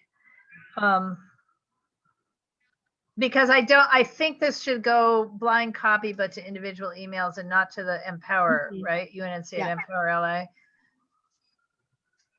We can talk offline on that. And will we invite the new members that are not inducted yet to this meeting? So Lizzie and I have invited them to every meeting since they became candidates, and they don't show, most of them. It's going to be very interesting. Yeah. Okay. Enough said. Enough said. Okay. Nancy, do we have any further thoughts on the next item? Governing board retreat in July, select a date, review potential agenda items. You had said you were interested in thinking about the agenda. Yeah, I mean, I think it'd be good to have a retreat and then in July. And I guess, are we envisioning that during this retreat, it will serve as another governing board meeting in July? Well, technically, it is a governing board meeting. I mean, technically, everything we do, even retreats, have to be called meetings and made public. Because I think it'd be good to have like some social event, some type of like getting to know each other, maybe for an hour. And then another hour, I'm thinking like, we just need to learn what the processes are, right? Like, I didn't even know about the standing rules, that they were up on the website. Like, now that I'm working on revising them, I read through them, but I think I would like to prepare some sort of presentation, just summarizing or highlighting the main points of the bylaws, what's in the standing rules, and going through that for the board members. Okay. And so since you're survey monkeying, would we want to do two different survey monkeys or just one and have also, oh no, it's different people. Never mind. Yeah. Yeah. So in the past, pre-Zoom, we had, it would be like a Saturday morning. I don't know that it's necessary. Well, first of all, we don't even know if we can use Zoom or not, or will be using Zoom. If we are able to have an in-person meeting retreat, and it would be possibly on a Saturday later in the month, I can ask Steve Wallace if we can use the space next to Alibi, because he donated that space the last time. For that matter, I'm going to ask him if we can occasionally use that space for committee meetings. But, I don't know that he could commit to standing meetings because he does rent that space out too. Do you know what I'm talking about, Nancy? Mm-hmm. There's a art space next to Alibi Coffee. Is that on Venice? Yeah. So the building has East of Western? East of Western, and so Alibi, yes, it's one block east of Western, has a parking lot. It has Alibi Coffee, and then there's a fitted but empty pop-up gallery space. I mean, it's just an art gallery space that is empty and available for community stuff. But and he let us use that for free Right, for our last retreat in October of 2019. okay. And let's not forget our 2 libraries. Which was more comfortable, Lizzie? I think the Washington Irving. No, I meant between the art space and either library, which was the most comfortable? Oh, well, I think the library community rooms are better equipped. Okay. So should we need, I don't know. Well, Jefferson isn't open, so that would narrow it to, well, is that room open though? Yes. Yeah. Well- Okay. Well, anyway, so facility aside, because I don't know if we'll be on Zoom or off Zoom. If we're on Zoom, it could even be an evening. But if we're meeting in person, I think it would have to be a Saturday morning. But Nancy, we can do a second after the election is over. We need to do some sort of real deal, Lizzie. I don't know what we do. Real deal email to the winners saying, here's what you need to know. Here's what you need to do. Okay. and yeah. And then Nancy, once we know the winner, so that'll be another 2 weeks. So I think, or 3 weeks. So I think we shouldn't wait to figure out the date, and we should just hope for the best as to our new board members. Yes, Greg. If it's a retreat, even if it's Zoom, a Zoom meeting, I would like for it to be like a Saturday, because even if it's a Zoom meeting, we can say, eat your breakfast while you're in the meeting. So it's just something different, because Right. Yeah, it just needs to feel different. yeah. It needs to feel fun, not just, oh, I'm going to a meeting. Oh wait, could we deliver breakfast to everybody? Anyway. No, we cannot. Yeah, well, Greg, no, what I'm saying is, let me We have it think. delivered, Uber Eats. That'd be very expensive. No, To there deliver must a be a McDonald's community biscuit. member who could wear gloves and deliver No. donuts. I don't know. Okay, that's not a good idea. Just Well, it saying. may be a good idea, but it's not. No. Couldn't we get a special order of donuts that are orange, I'm like our sure we UNNC could. colors? I'm sure we could, but no. I don't think So- we're that far out of COVID that we want to have food delivered to us. Yeah. Okay, Ju- all Laura, right. In terms of the agenda, do we need to run the agenda through the executive committee? Like, I guess Yes. For Yeah. the retreat? retreat? Yes. Yeah, Okay. yeah.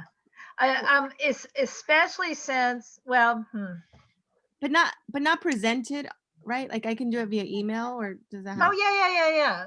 Agendas are email.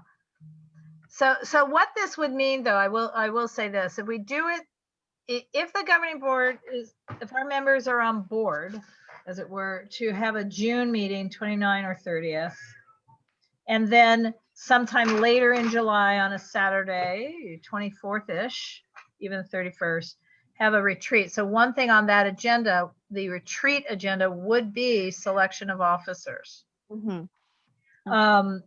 And that could be at the beginning or it could be at the end, because it's also the first meeting at that point that our new members will have gone to. So that would be up to you. It would be this group of officers who creates the agenda. And we won't have a secretary. So we will have to also find someone to take minutes. Because if we elect officers at the end of the meeting, we have to have a secretary starting at the beginning, but Gabby will not be on the board. That's not the secretary, not that she's taking minutes this second. So just as an FYI. Greg, have you and Dolores had any chance to? We're talking tomorrow at 2:00. Okay. So we can table that is the update. Yes, regarding, that's update. that is the update. The next one is project updates. Oh, one Are thing. we done with the sorry. retreat? Are we done with the retreat? Yeah. I'm If sorry. you guys have any comments or? No, I think we should go with the handbook. We should go with the bylaws. We should go like, who are you? Tell us about yourself. Play some type of little game. not Yeah, too yeah. cheesy, you know, Okay. Oh yeah, Something like that. cheesy get to know each other game is really fun. We need to figure one out. yeah. Bring your breakfast. What did you cook for this morning? What did you order this morning? You know, yeah, something like that. Mhm. But yeah, we need to have some, as much as we can, some type of fun with that type thing. Yeah. Yeah, since it's in July, what it cannot be is ugly Christmas sweaters, but something along the line of ugly Christmas sweaters, but for July. Okay. Okay. Don't you think? Something fun. Yeah, Anyway, something fun. Something fun. So Okay. No pressure, but yes. No pressure, but something fun. no pressure. Something Something fun. fun. Something Um, fun. Okay. All right. So we're good with the retreat Yes. thing. Yeah, sorry about that. So yeah, I started pushing G, ahead. G, yes, we're meeting tomorrow at 2:00. H, that's me too, right? Okay. Well, H, but only I don't. This item H, it's Yeah. not always going to be H, but this project update status that's a new that's a standing item, so you can say nothing to report if there is nothing to report, Oh, I could give you a report, but or I you can mean, give me a report. well, I might as well. Yeah, Have we? we're working it. No, we're working it. We're working it. Yeah. Yeah. Well, I don't have all, if this is a funding project update, I don't have all the paperwork that I need from all the people, but I have some of it, and we will have, Yeah. progress will be made by the governing board. Right. I mean, I still have to get the 2 signatures on the KYCC. Right. Yeah, that's the example. holdup on many of them. Okay, so that's good. So any questions on H? No, none. I have none. No, Okay, because I. we don't need yet an actual report from the Garden School Foundation. You and I got a nice little note from them, Yes. but the report from them would be after they've used the money. Right. Yeah, that was a nice little letter. Okay. Okay. I. Half you, half me. Well, you know, I'm the attendance review. You're the training. well, I think we're gonna have, I don't know, I mean, in the past, we've been giving people reminders of their training, and like Jasmine completed her training, but I think that in the next month, in the retreat, and in the standing rules and in the bylaws, we really need to stress that people complete all of the training, because we have people that have gone all year and haven't completed all the training.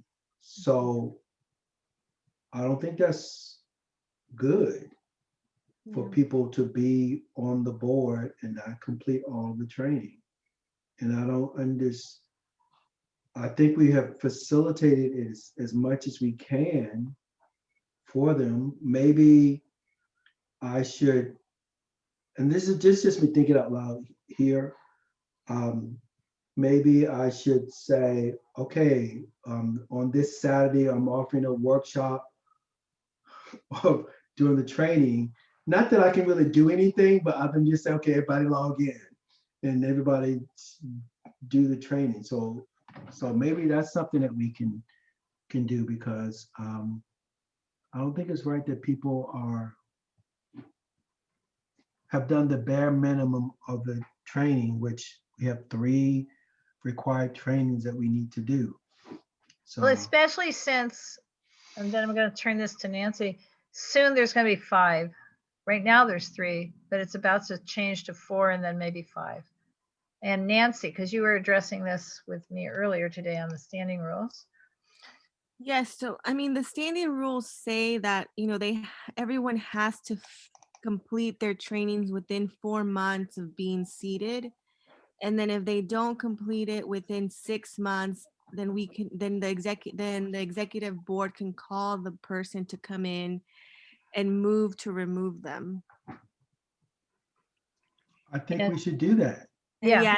and I don't think we've done that. I think it's also been No. just like right, it was a unique year where I don't Right. know, people were going through a lot of things and maybe not showing up or participating. Yeah. You know, this is what I'm now thinking, which is I'm going to ask Gibson, who's our done rep, for the June meeting to prepare to give 10 minutes on how to log into Cornerstone and how to do your training. Because Greg, there's another issue. Those of us who were elected 2 years ago, you know, took our training in a timely manner Yes. in early July, that was Yes. 2 years ago, that was pre-Cornerstone. So none of us have used Cornerstone. We've got existing board members, myself, Chris, Oh, right, okay. they invented Cornerstone a month after we all took our trainings. It's, well, So we will have a real problem in July okay. if it's not just the new people, but some of us old people who Okay. can't be Well, trained. I think if it's a Cornerstone thing, if you want a city person to do the training, I that don't would be, care. You want to do that would it? be Cal. Yeah, I mean, it's not, yeah, I could do the training on how to do the Well, Cornerstone. why don't we then, instead of me asking Gibson, why don't I just say you? But we should have within the board meeting, not the first 30 minutes when people are just wandering in or not wandering in on time, but within the board meeting, The a one that's quick coming up? training on how to use Cornerstone, how to access Cornerstone and get in there. Is this for the next year or for the end of this year? Is this in Well, July? I think we should do it. I think we should do it at June 2 weeks from now, June 3rd, because there's a whole bunch of us who are going to need to do it before July 1. Yeah. And I also think we should do it at the retreat. Again, at the retreat. Yeah. So maybe Okay. Gibson can do one and Greg can do another one, just so not, or, you know, unless Greg, you want to do both. No, it's not. Yeah, it's fine. I could, yeah, I'm up to that task. Right. And make it have a PowerPoint so it can be in our agenda You know, packet. I love my PowerPoints. Yes, I do, but make it And I so love my links. make it so at least a few days early so we can have it up in the packet and email it out as a presentation. That's all. Maybe not email it out because it might be too big, but at least have it in the packet and direct people to I it. will give everyone the packet. Perfect. It'll be nice and color code with Because nice again, links in it. I who am trying to get people to do it, haven't ever logged into Cornerstone. Okay, I shall assist everyone with that. Okay. I have a third task, fourth task. Thank you very much. June and July. Yeah. Okay. So in terms of absences, Isaac and Carlos both are edging towards too many absences. So Nancy, you probably didn't know that one thing the vice president does is he or she is tasked with reaching out to people who aren't keeping up their attendance. So you can tell me you had not signed up for that and then Greg or I will do it. But if you're good with that, I can collect the record for you and send it to you for those two fellows. Yeah, I can do that. Just, do you have a standard email that you send, or? I don't think it's an email thing. Oh, it's a call? Well, Madam President, may I continue, or should I? Yeah, absolutely. Okay, well, mostly when they're absent, it's a relationship thing, and if you send them an email, then they're not going to really talk to you about what's going on with them. So it's like, hey buddy, how you doing? What's going on? And then they might tell you what's going on in their life and how they feel about things. So it's more of I'm reaching out to you to see how you're doing and how you're feeling and what's going on. And that will not come in the email, because then it's like we're bugging them, or So you're saying not text either then? don't text. Yeah, it's not personal enough, because we're trying to solve a problem, and sending them an email or a text is just telling them what they, you ain't coming, you need to do better. So Right. it's a phone call to see how they're doing and, Right. and to, And I'll be honest, it's more Isaac than Carlos, because Carlos calls in even when he's in Louisiana, yeah, but he doesn't manage to do it every single time. he calls when he's on the road. He calls when he's on the road. Well, Yeah, Isaac has called. Isaac has called when he was driving over To some Sacramento. mountain pass, and he was going in and out. But it's adding up too much in both of their cases. So it's not consecutive absences. We're not there yet. Right. This is more of a, like Greg just said, a hey, how you doing, or you know. So if you don't know them, then Yeah. how do we make it personal on a Mhm. phone call? I mean, I know them. I'll call them. okay. Is that okay, Thank you. Madam Vice President? Is that all right? Yes, that sounds. Okay. Yeah. All right. Okay. So, Madam Number President, can you send me 4. the, no, can you Four send me things the, you're doing can- now, Greg. can you send me the records though? Yes. Oh, okay. Can you? Yes. Okay. But I'll have to look carefully because I think they have different records. I mean, Carlos, it's more of a half in the meeting and then goes, then leaves. Whereas Isaac will send me a text saying he's going to make it, but he'll be late, and then he never shows up. It's kind of not the same thing. So I'll communicate with you, Greg, as to the specifics on each of them. Okay. And Okay. I think also for the attendance, I know we've been keeping attendance by using the BACs, but Correct. maybe we should Go back to the vice- other.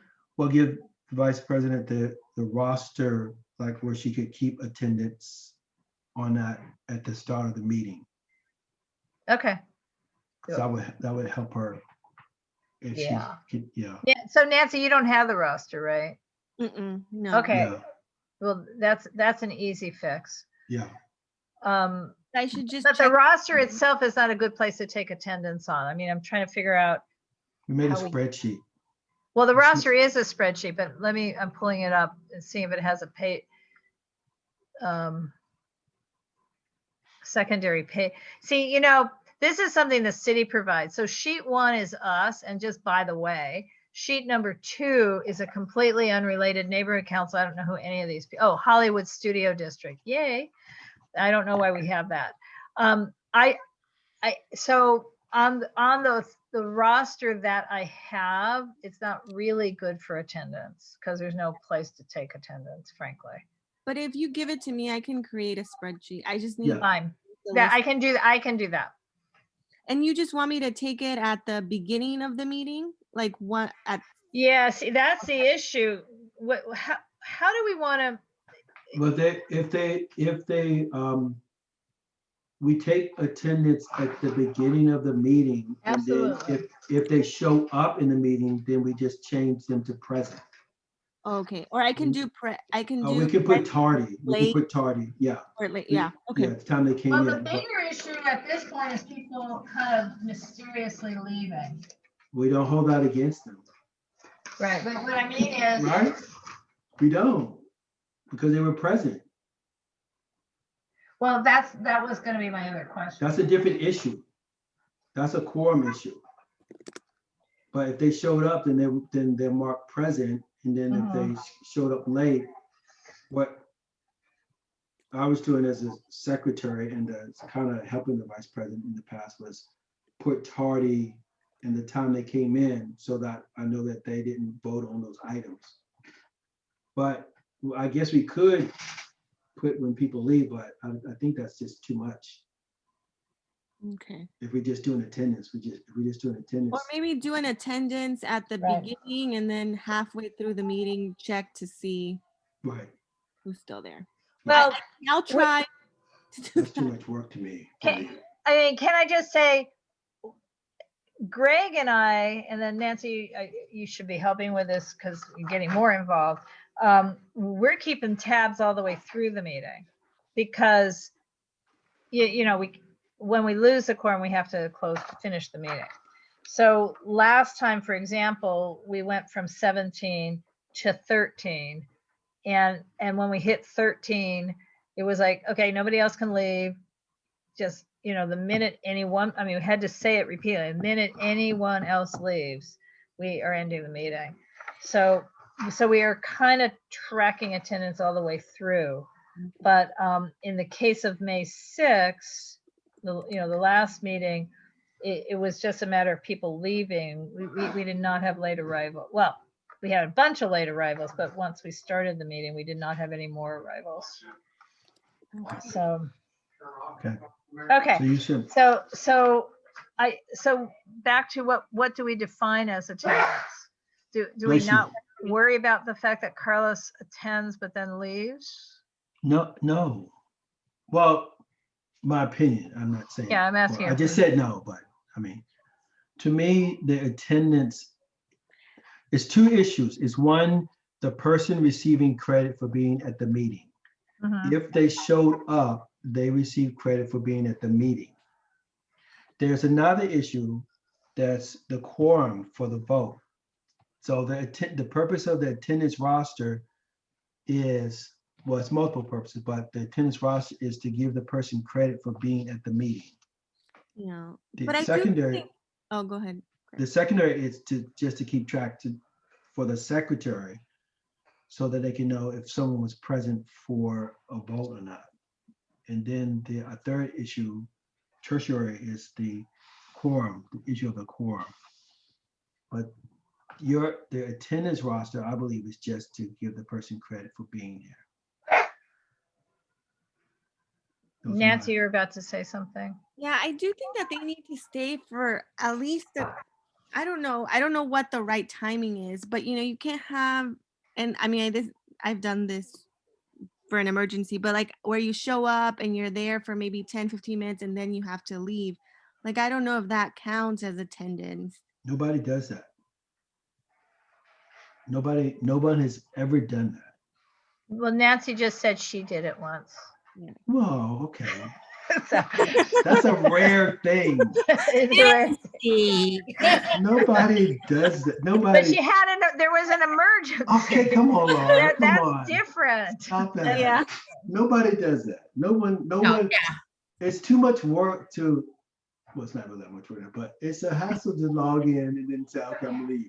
And then Okay. leave. Well, let me just say, We all some of want our to board leave. members do a little in and out, and that is okay because I mean, again, right now we're at home. Some of them are at home with toddlers and babies, and some of them actually have to, take off their top and nurse a baby, and we don't want to see that anyway.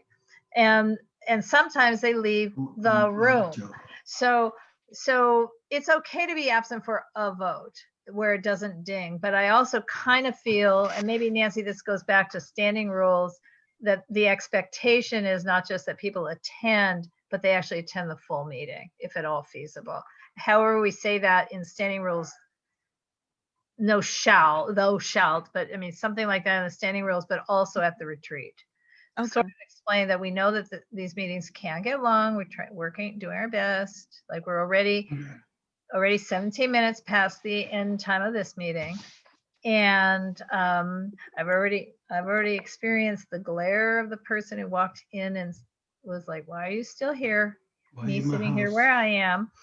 Just saying, already got that glare over to the side here. Well, let's move it on. Moving on. But we should also, that should also be part of the retreat, because the idea here is you should do more than participating in our meetings, but for sure you need to participate in the meetings because you're representing people. You're not just representing yourself at the board, you're representing 80,000 people, more or less, stakeholders. So we need to get that message out. Okay. I don't know what's on the agenda for governing board. Okay, so I do know, well, I do know this presentation. I know because we have a rerun of the NC Neighborhood Council Sustainability Alliance, because what happened last month. yeah. And is Lizzie, are you still here? Do we have a presentation scheduled for, what's his name? Oh, you mean Kiao? Probably not, because because of Lisa Hart's presentation. Okay. I already, So Kia will be later in the year. fortunate. Yes, and there's no rush for him. And he teaches, he's a teacher, so he's probably Okay. gonna be very busy anyway. Hi, Taylor. We're just about to end. How's I'm incredibly late. I know. it's okay. So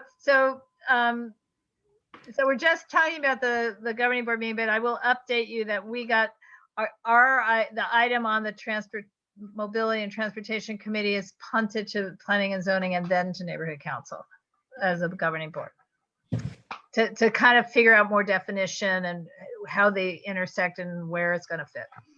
Okay. Did you see, I digress, we're in the middle of the meeting, but did you see tomorrow night's agenda for planning and zoning?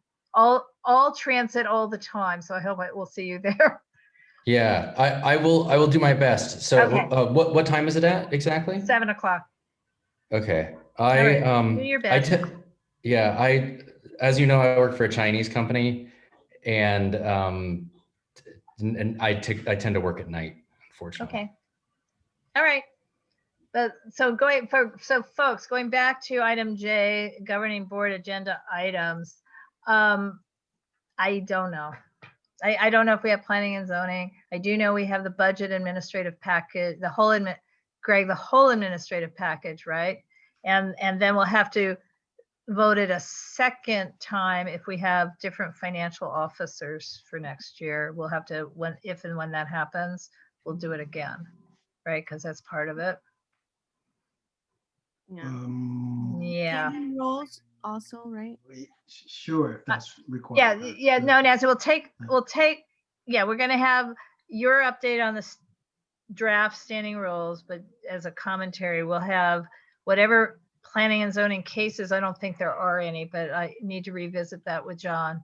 I mean, in other words, sometimes how it works is that we have a case to process. We do have one or two pending cases. I just haven't talked to the planning department about the calendar, but if we have a case that has to be voted on the 3rd, I don't know it, but planning and zoning committee will handle it on June 2nd, and then we'll handle it as governing board. The only one I think is pending is the project you guys don't know about. Clifford Beers is building permanent supportive housing, proposing to build on St. Andrew's Place in Angeles Vista. And I don't know if there's a thing we need to vote on or not, but we've seen the presentation, but we did not take a vote at planning and zoning committee. So we would need to. Any CISs? I don't know yet. I mean, yes, probably we do every month, but the CIS committee is the 4th Thursday. So that just gets put on the agenda. So the process at this point is planning and zoning tells us later, even though it's me. So I tell John and I tell ourselves what cases. Well, I have no other way to say it.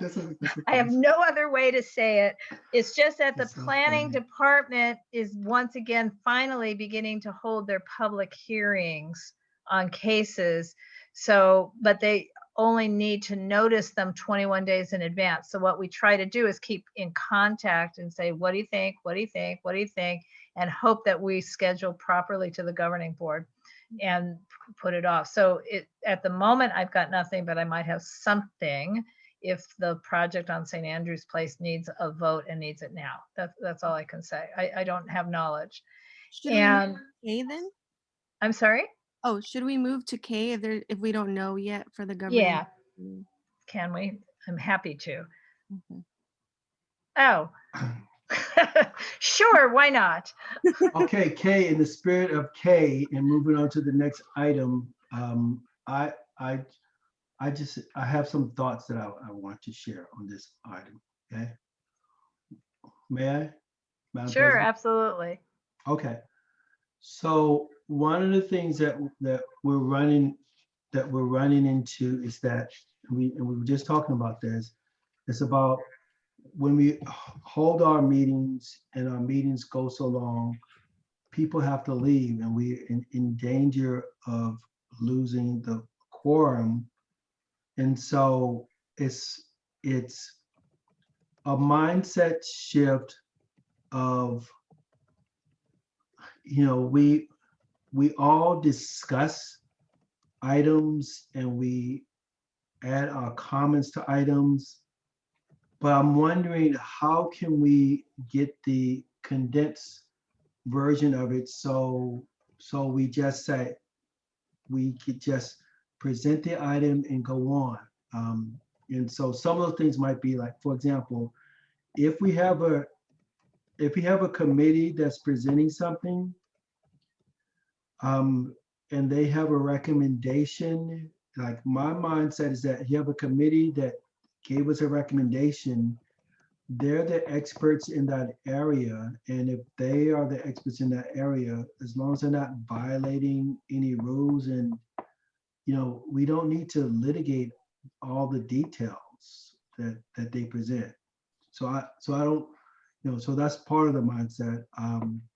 And then, I was sharing in my minutes, like even when we didn't have a quorum last week, we paused and we kept discussing the presentation items. And I just see that as different, that we could have just started presenting, the presenters could have started presenting the agenda items, and we could have done public comment so we can move along. So that's just I've just been having the same thought over and over again, trying to say it over and over again. It's just, we just talk too much about stuff. Yeah. All of us, not anyone, all of us, and we just, okay. So that's my Right. 4 cents worth. Okay, so Nancy has her hand up and then I have a comment. Yeah, I think what will help, and I don't know if it's too late now, but I mean, the standing rules do say, right, how much each person can speak per item, that we're just not, that I wasn't aware of. And I don't know, if other people are aware of, like just those processes that are in the standing rules that I don't think we are about, we're not in line, like our actions are not in line with. So I don't know, once we update the standing rules like that, and we'll be better, we'll inform everyone about what those are and then enforcing those. Right. Okay. So, and Greg, I think you missed something last month and going kind of in a circle. Gibson specifically chatted and then said out loud, we can't start the meeting till we have quorum or from done. And I understand your point, and I re-reviewed the agenda. We had nothing in that particular agenda that was another presentation. We cannot have presentations on items that will then require a discussion and a vote, because we will have had the presentation when board members weren't present, so they didn't see it. So that can't happen. They have anything that's a land use or anything like that, the presentation that's tied to a discussion and then a vote cannot be done in advance. And we didn't have any other presentation. So I understand what our bylaws say. I also understand what other rules say.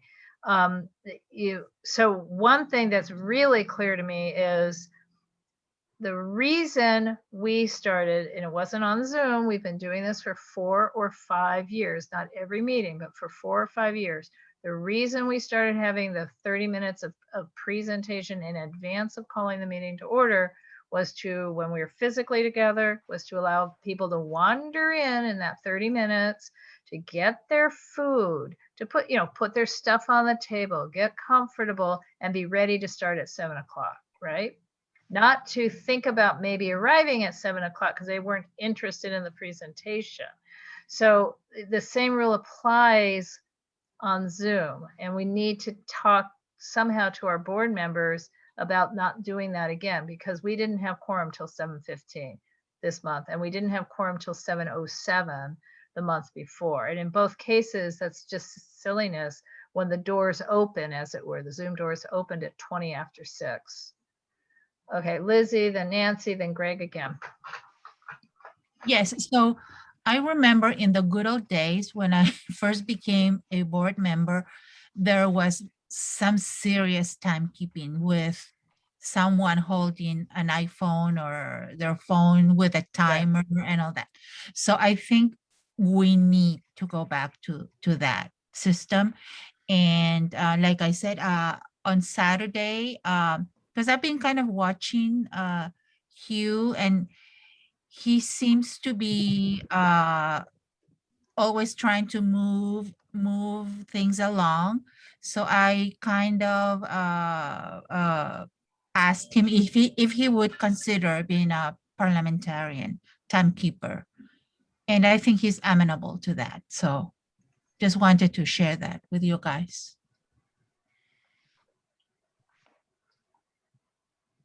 You want to tell him what else he said?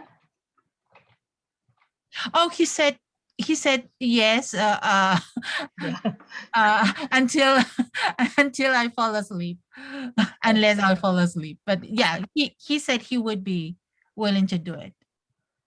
Seriously, so, but I don't hear any comments. Well, because he's not here to speak up for himself. So we do need someone to do it. There is no, so did he volunteer to be timekeeper or Timekeeper. the He parliamentarian? said, "Oh, you need a timekeeper." I said, Timekeeper. yes. Okay, that's what he volunteered for. Good. Nancy is next. Yeah, no, actually, well, you answered it. You partially answered it because I was wondering why it says that meetings start at 6:30, but then they really start at 7. That's I why. was wondering whether it would just help to start at 6:30. Well, then we won't have quorum at 6:30 instead of not having quorum at 7.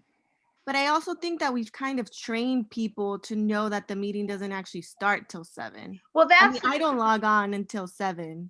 yeah, and that's the problem because the whole, I mean, in other words, the whole idea of having the presentations outside the official meeting was to allow us to start on something while waiting for quorum, if I'm saying that right. Because if the presentations are within the body of the meeting, meaning we have to do a call to order. So again, I know what our bylaws say, Greg read them, but I know that we were told by Dunn and the city attorney we couldn't do it that way. Why they didn't then therefore change our bylaws this last round to not say that, I do not know. But it's whatever. So what we've been told as a neighborhood council is that scheduling something called a presentation in advance of the call to order allows us to get started. But it's not meant for our board members to say, oh, good, I don't have to be there. They're supposed to be arriving so that we're all ready to go at the official start time of the meeting. And I know that's probably an email I have to send out. I also don't as know the if mom. I don't know if that reasoning applies right now that we're on Zoom, right? Like I understand why those 30 minutes were there when we met in person, but I don't know that it applies because it's just a click to join. Okay, well, it doesn't apply. You were not at the last meeting. Even though we were ready to start the meeting, we did not have quorum. We did not have close to quorum at 7 o'clock. No, I'm saying more of the timing. The timing should, why we can't start at 6:30, why we can't now train people to come to the meeting at 6:30 because that's the official start time. It's not, I'm not talking about quorum. I'm talking about like the meeting starting at 7 and then like, I don't know. I feel like it would be. Yeah, are you saying we should just say the meeting is starting at 6:30? Technically, we don't need quorum till 7, but we need you at 6:30. No, I think I would prefer the meeting to start at 6:30. Like, let's get started at 6:30 so that hopefully we'll be done by 10. Not start at 7 and then be done at like. Okay, yeah, 10:30, but what I'm trying to find out is the following. That part's not a problem. The problem is if we don't also have the presentation, so we can do a presentation at 6:15. I mean, I don't care. But the reason we have the presentations is so that we're not sitting around twiddling our thumbs while we're waiting for people to show up so we have quorum. Yeah, and I'm saying that's not really necessary in the age of Zoom to do that, right? Like we could also just do chit chat. I mean, it's not people driving to that place. It's not, right? Like it's just a click to join. but I mean, I think Greg has been waiting. Go ahead. Okay, so I support just Nancy, just to follow up with your thought. I support us starting early, but I understand the history of why we did the 30 minutes prior, because it was like getting you food and all that good stuff. But if we did start it early, we would still need a quorum. Right. And I do know that in the last meeting, I do know what Gibson said.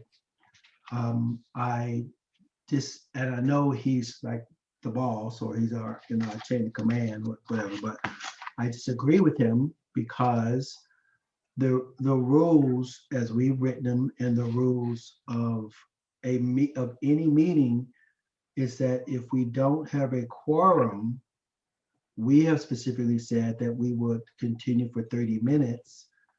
And if we are just discussing items, we have enough preliminary items on all of our agenda where we talk about the public comments. That's something that, we don't need a vote on or discussion. Where we talk to people about the rules of Zoom. And so while we're discussing the rules of Zoom and doing public comments, then we also can have people calling people to make sure we do have a quorum.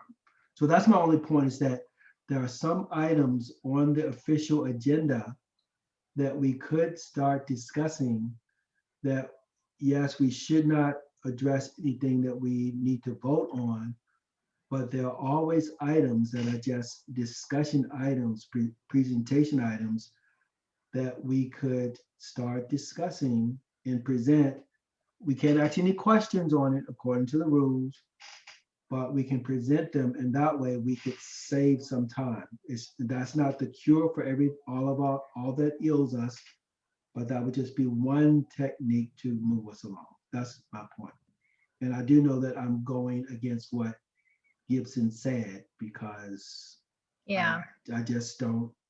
And Greg, aren't you the guy who likes to do what the city people say? I like to do what's right and what I can read, and I think he's wrong. Greg, So- where's that language at? It's in our bylaws. It's section 2. It talks about quorum, and for the sake of, Yeah, I'm like, because I had that open earlier today yeah, too. I will show it. I see right, any because I have it presentation open, scheduled will be so- allowed to start with no discussion or questions. Yeah, from so present here you go. members. Right. Yeah, yeah, so yeah, it says, should a quorum not be reached after 30 minutes of the posted meeting time, board meeting will be adjourned. So we have 30 minutes. Any presentation schedule will be allowed to start with no discussion or questions from presented board members. But see, this is talking about the meeting. So if we have presentations, it's not talking about presentations, I'm gonna call them preliminary presentations. It's talking about presentations in our meeting, and we have presentations. It's any information that we have. So I believe that we What- can Yeah, it's go a bit through our, confusing the way it's drafted though. Like it doesn't, I mean, reading it, I don't think it's clear. I think this is after the meeting has been adjourned because of no quorum. no, This is Lizzie, that's, specific section. no, that's Yeah. not what it says, Lizzie. Oh, This- you know what? Yeah, And it happened at one of the executive board meetings. yeah. No, Lizzie, this is talking about the quorum for the meeting. The quorum for the meeting in our case starts at 7. And any presentation schedule is something that's scheduled on the agenda. So a presentation schedule can be allowed to start with no discussion or question from present board members. So Yeah, but when? After quorum or if Right. quorum is not no, reached? when That's where quorum the is not language reached. is missing though. No, but it says, should a quorum not be reached after 30 minutes of the posted meeting start time, board meeting will adjourn. So Period, yeah. that's, yes, so, but then also, if we don't have a quorum, any presentation schedule will be allowed to start with no discussion or questions from present board members. So at 7 Yeah. o'clock, we don't have a quorum, we can start the presentation, but Yeah, we don't Greg, but ask that questions. language that you're interpreting, if a quorum is not reached, comma, any presentations scheduled will be allowed, that language is not in the bylaws. That is the bylaws.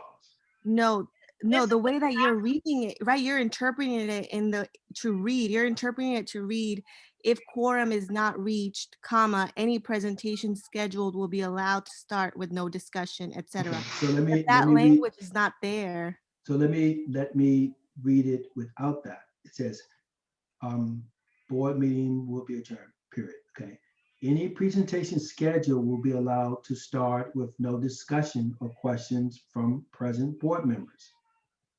So that sentence, what presentations is it talking about? It's talking about any presentation that's supposed to be given during the meeting, the official meeting that we have come to, Yeah. which is when the board time starts, which is at 7.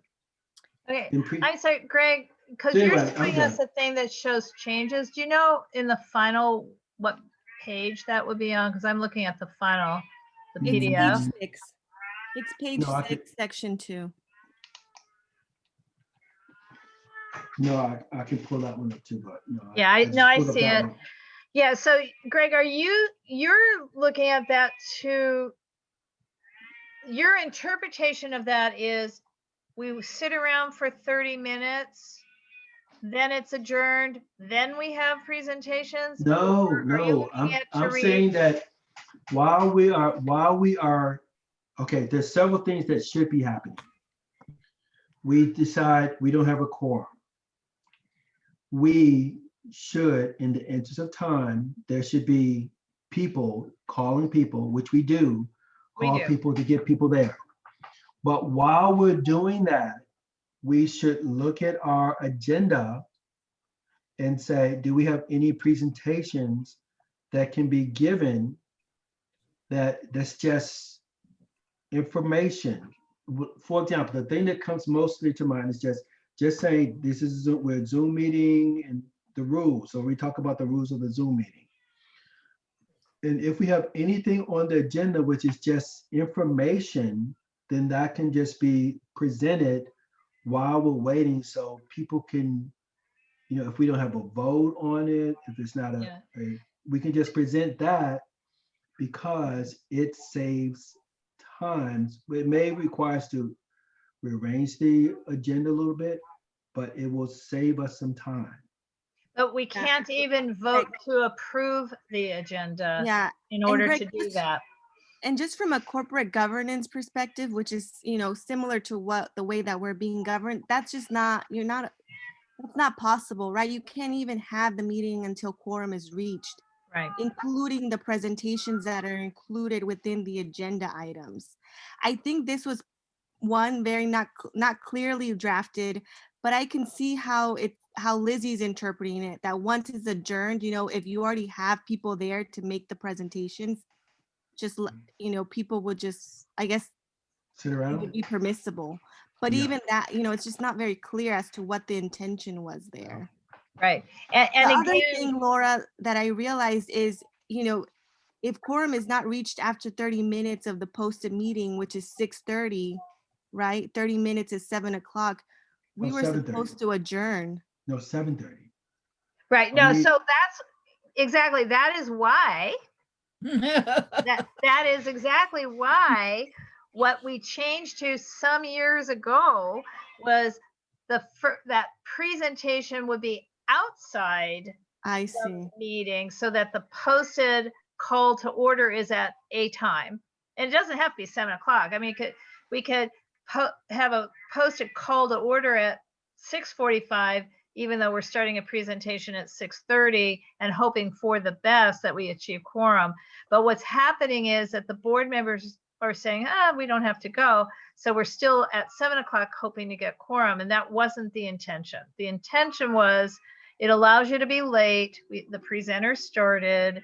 We're not starting the 30-minute clock. of the waiting around for quorum, we can do something. And the something is ideally something interesting, that I've been trying to get interesting people. We've had in the past, it was more city presenters and not necessarily topics like we had with Lizzie presented Asian American history, heritage in our community. At the last thing, it was a great presentation. It wasn't city governance, right? But in the past, we'd almost always have a governance kind of presentation. What we can't do, Greg, is we can't approve the agenda, so we couldn't change its order. I mean, so it becomes sort of a catch-22.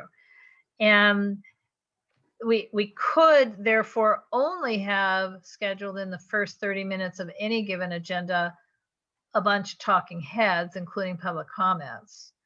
But that doesn't usually take a full 30 minutes either. And we didn't, so the issue last time on a just practical basis is we didn't have any of the talking heads.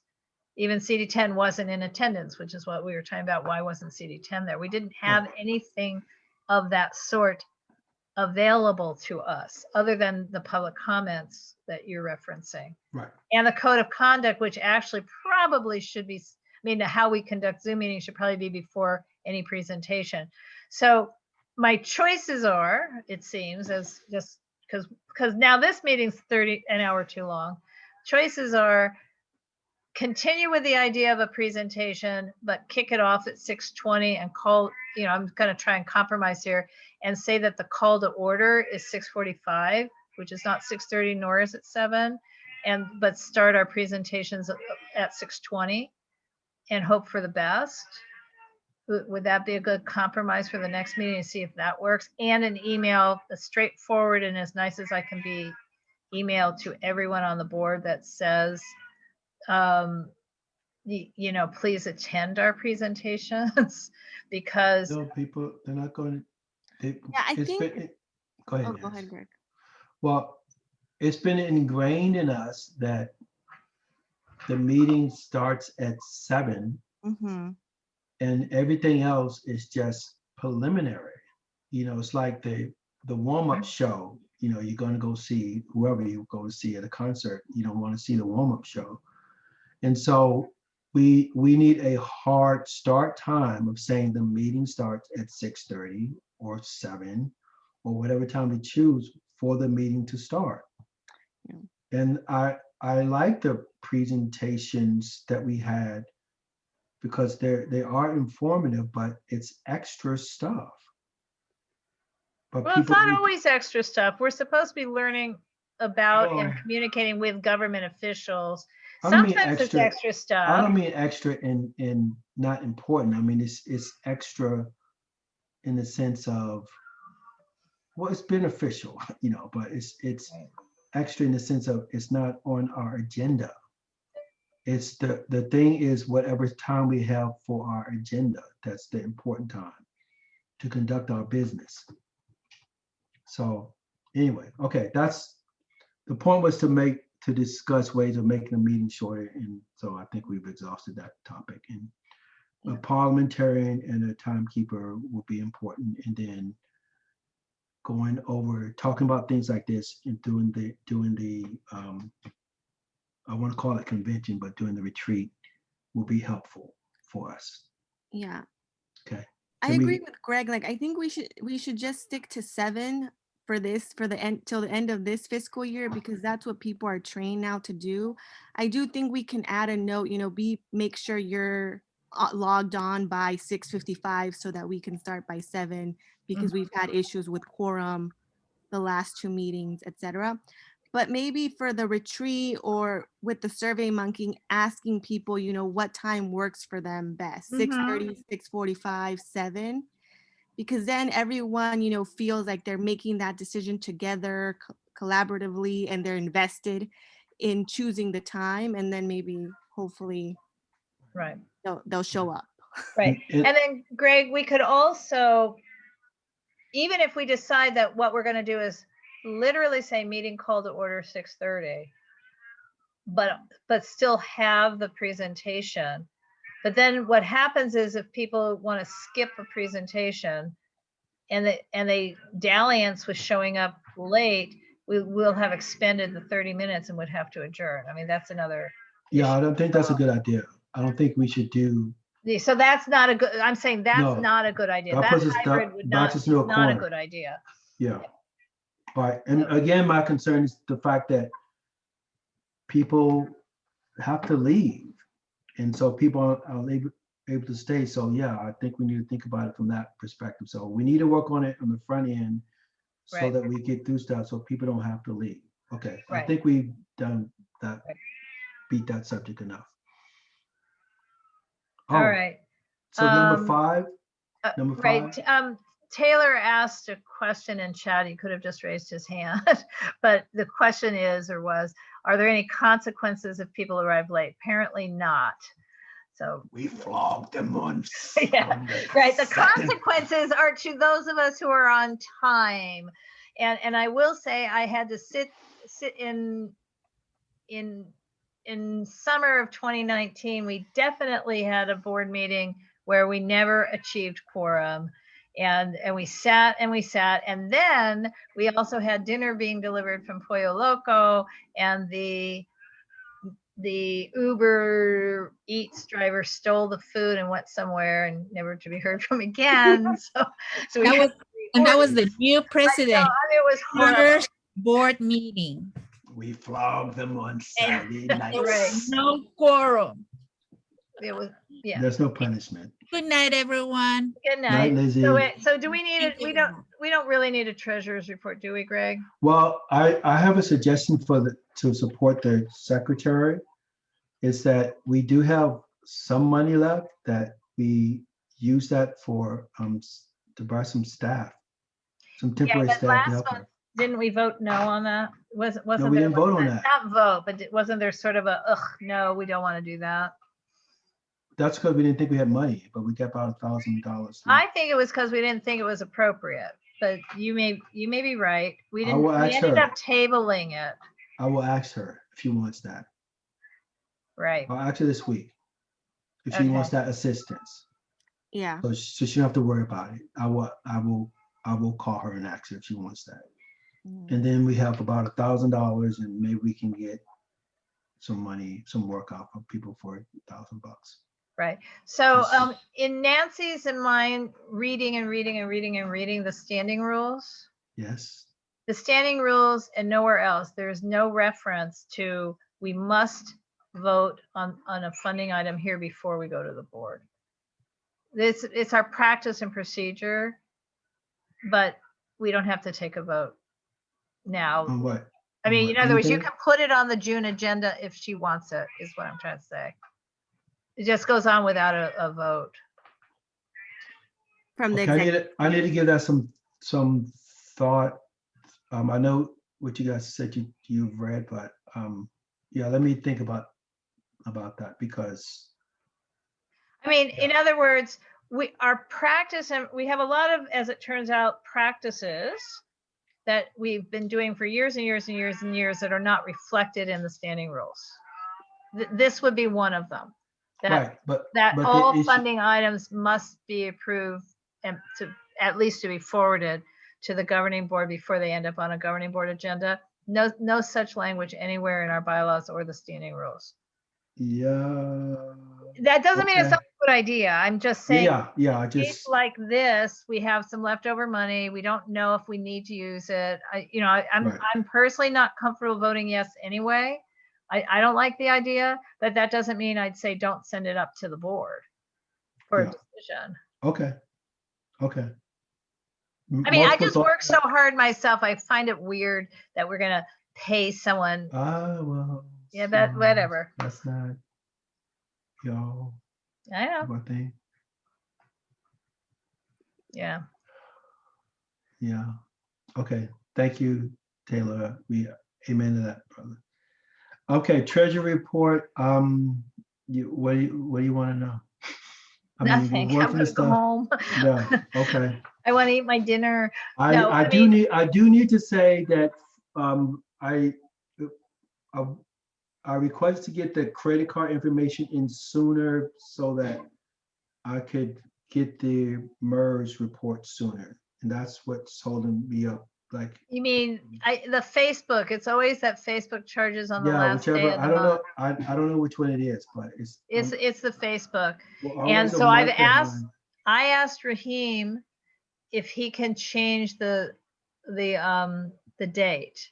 Okay. Meaning, if he can change it to the 20th of every month, we can get that Okay. bill and I can pay it and then we get the MER. Okay. Yeah. For is that- Taylor, for those who are new, MER is monthly expenditure report that we are required to turn in timely. So yeah, I've asked Raheem to work on that because it's coming. He's got the account, but it's our credit card. So, I mean, properly our credit card, but the actual billing is dated on the 30th or 31st of any given month, but not even sent anywhere for another couple of days from Yeah. Facebook. Yeah. So So that that's messes what, me up. but it shows as billing back billed, and that's why the clerk is holding it up. Okay. And it's Alrighty. often for what, $6? Yeah. Dumb. Okay. Good. Okay. That's adjourned. All right. Meeting adjourned. Yes, please. Oh, great. Whoever said they wanted to capture. Oh yeah. the See, chat. thank you. I want the chat. See. Thank you. Let me get the chat. All right. Good night, everyone. Good night, Nancy. night. Thank you Thank you, so Nancy. much. Bye-bye. Okay. Hi, guys. Thanks Bye, for letting Taylor. me Okay. listen Take in. care. Bye bye.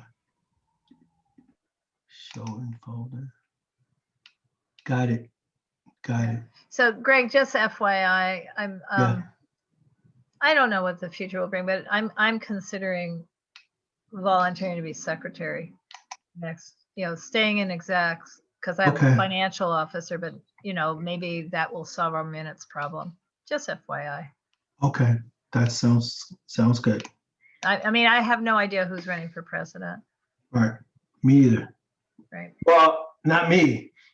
Well, I heard that, but I'm just assuming that mom and dad who have the financials probably have to stick around, and I'm assuming that while we're still having Zoom meetings, that I need to also administer. All right. But I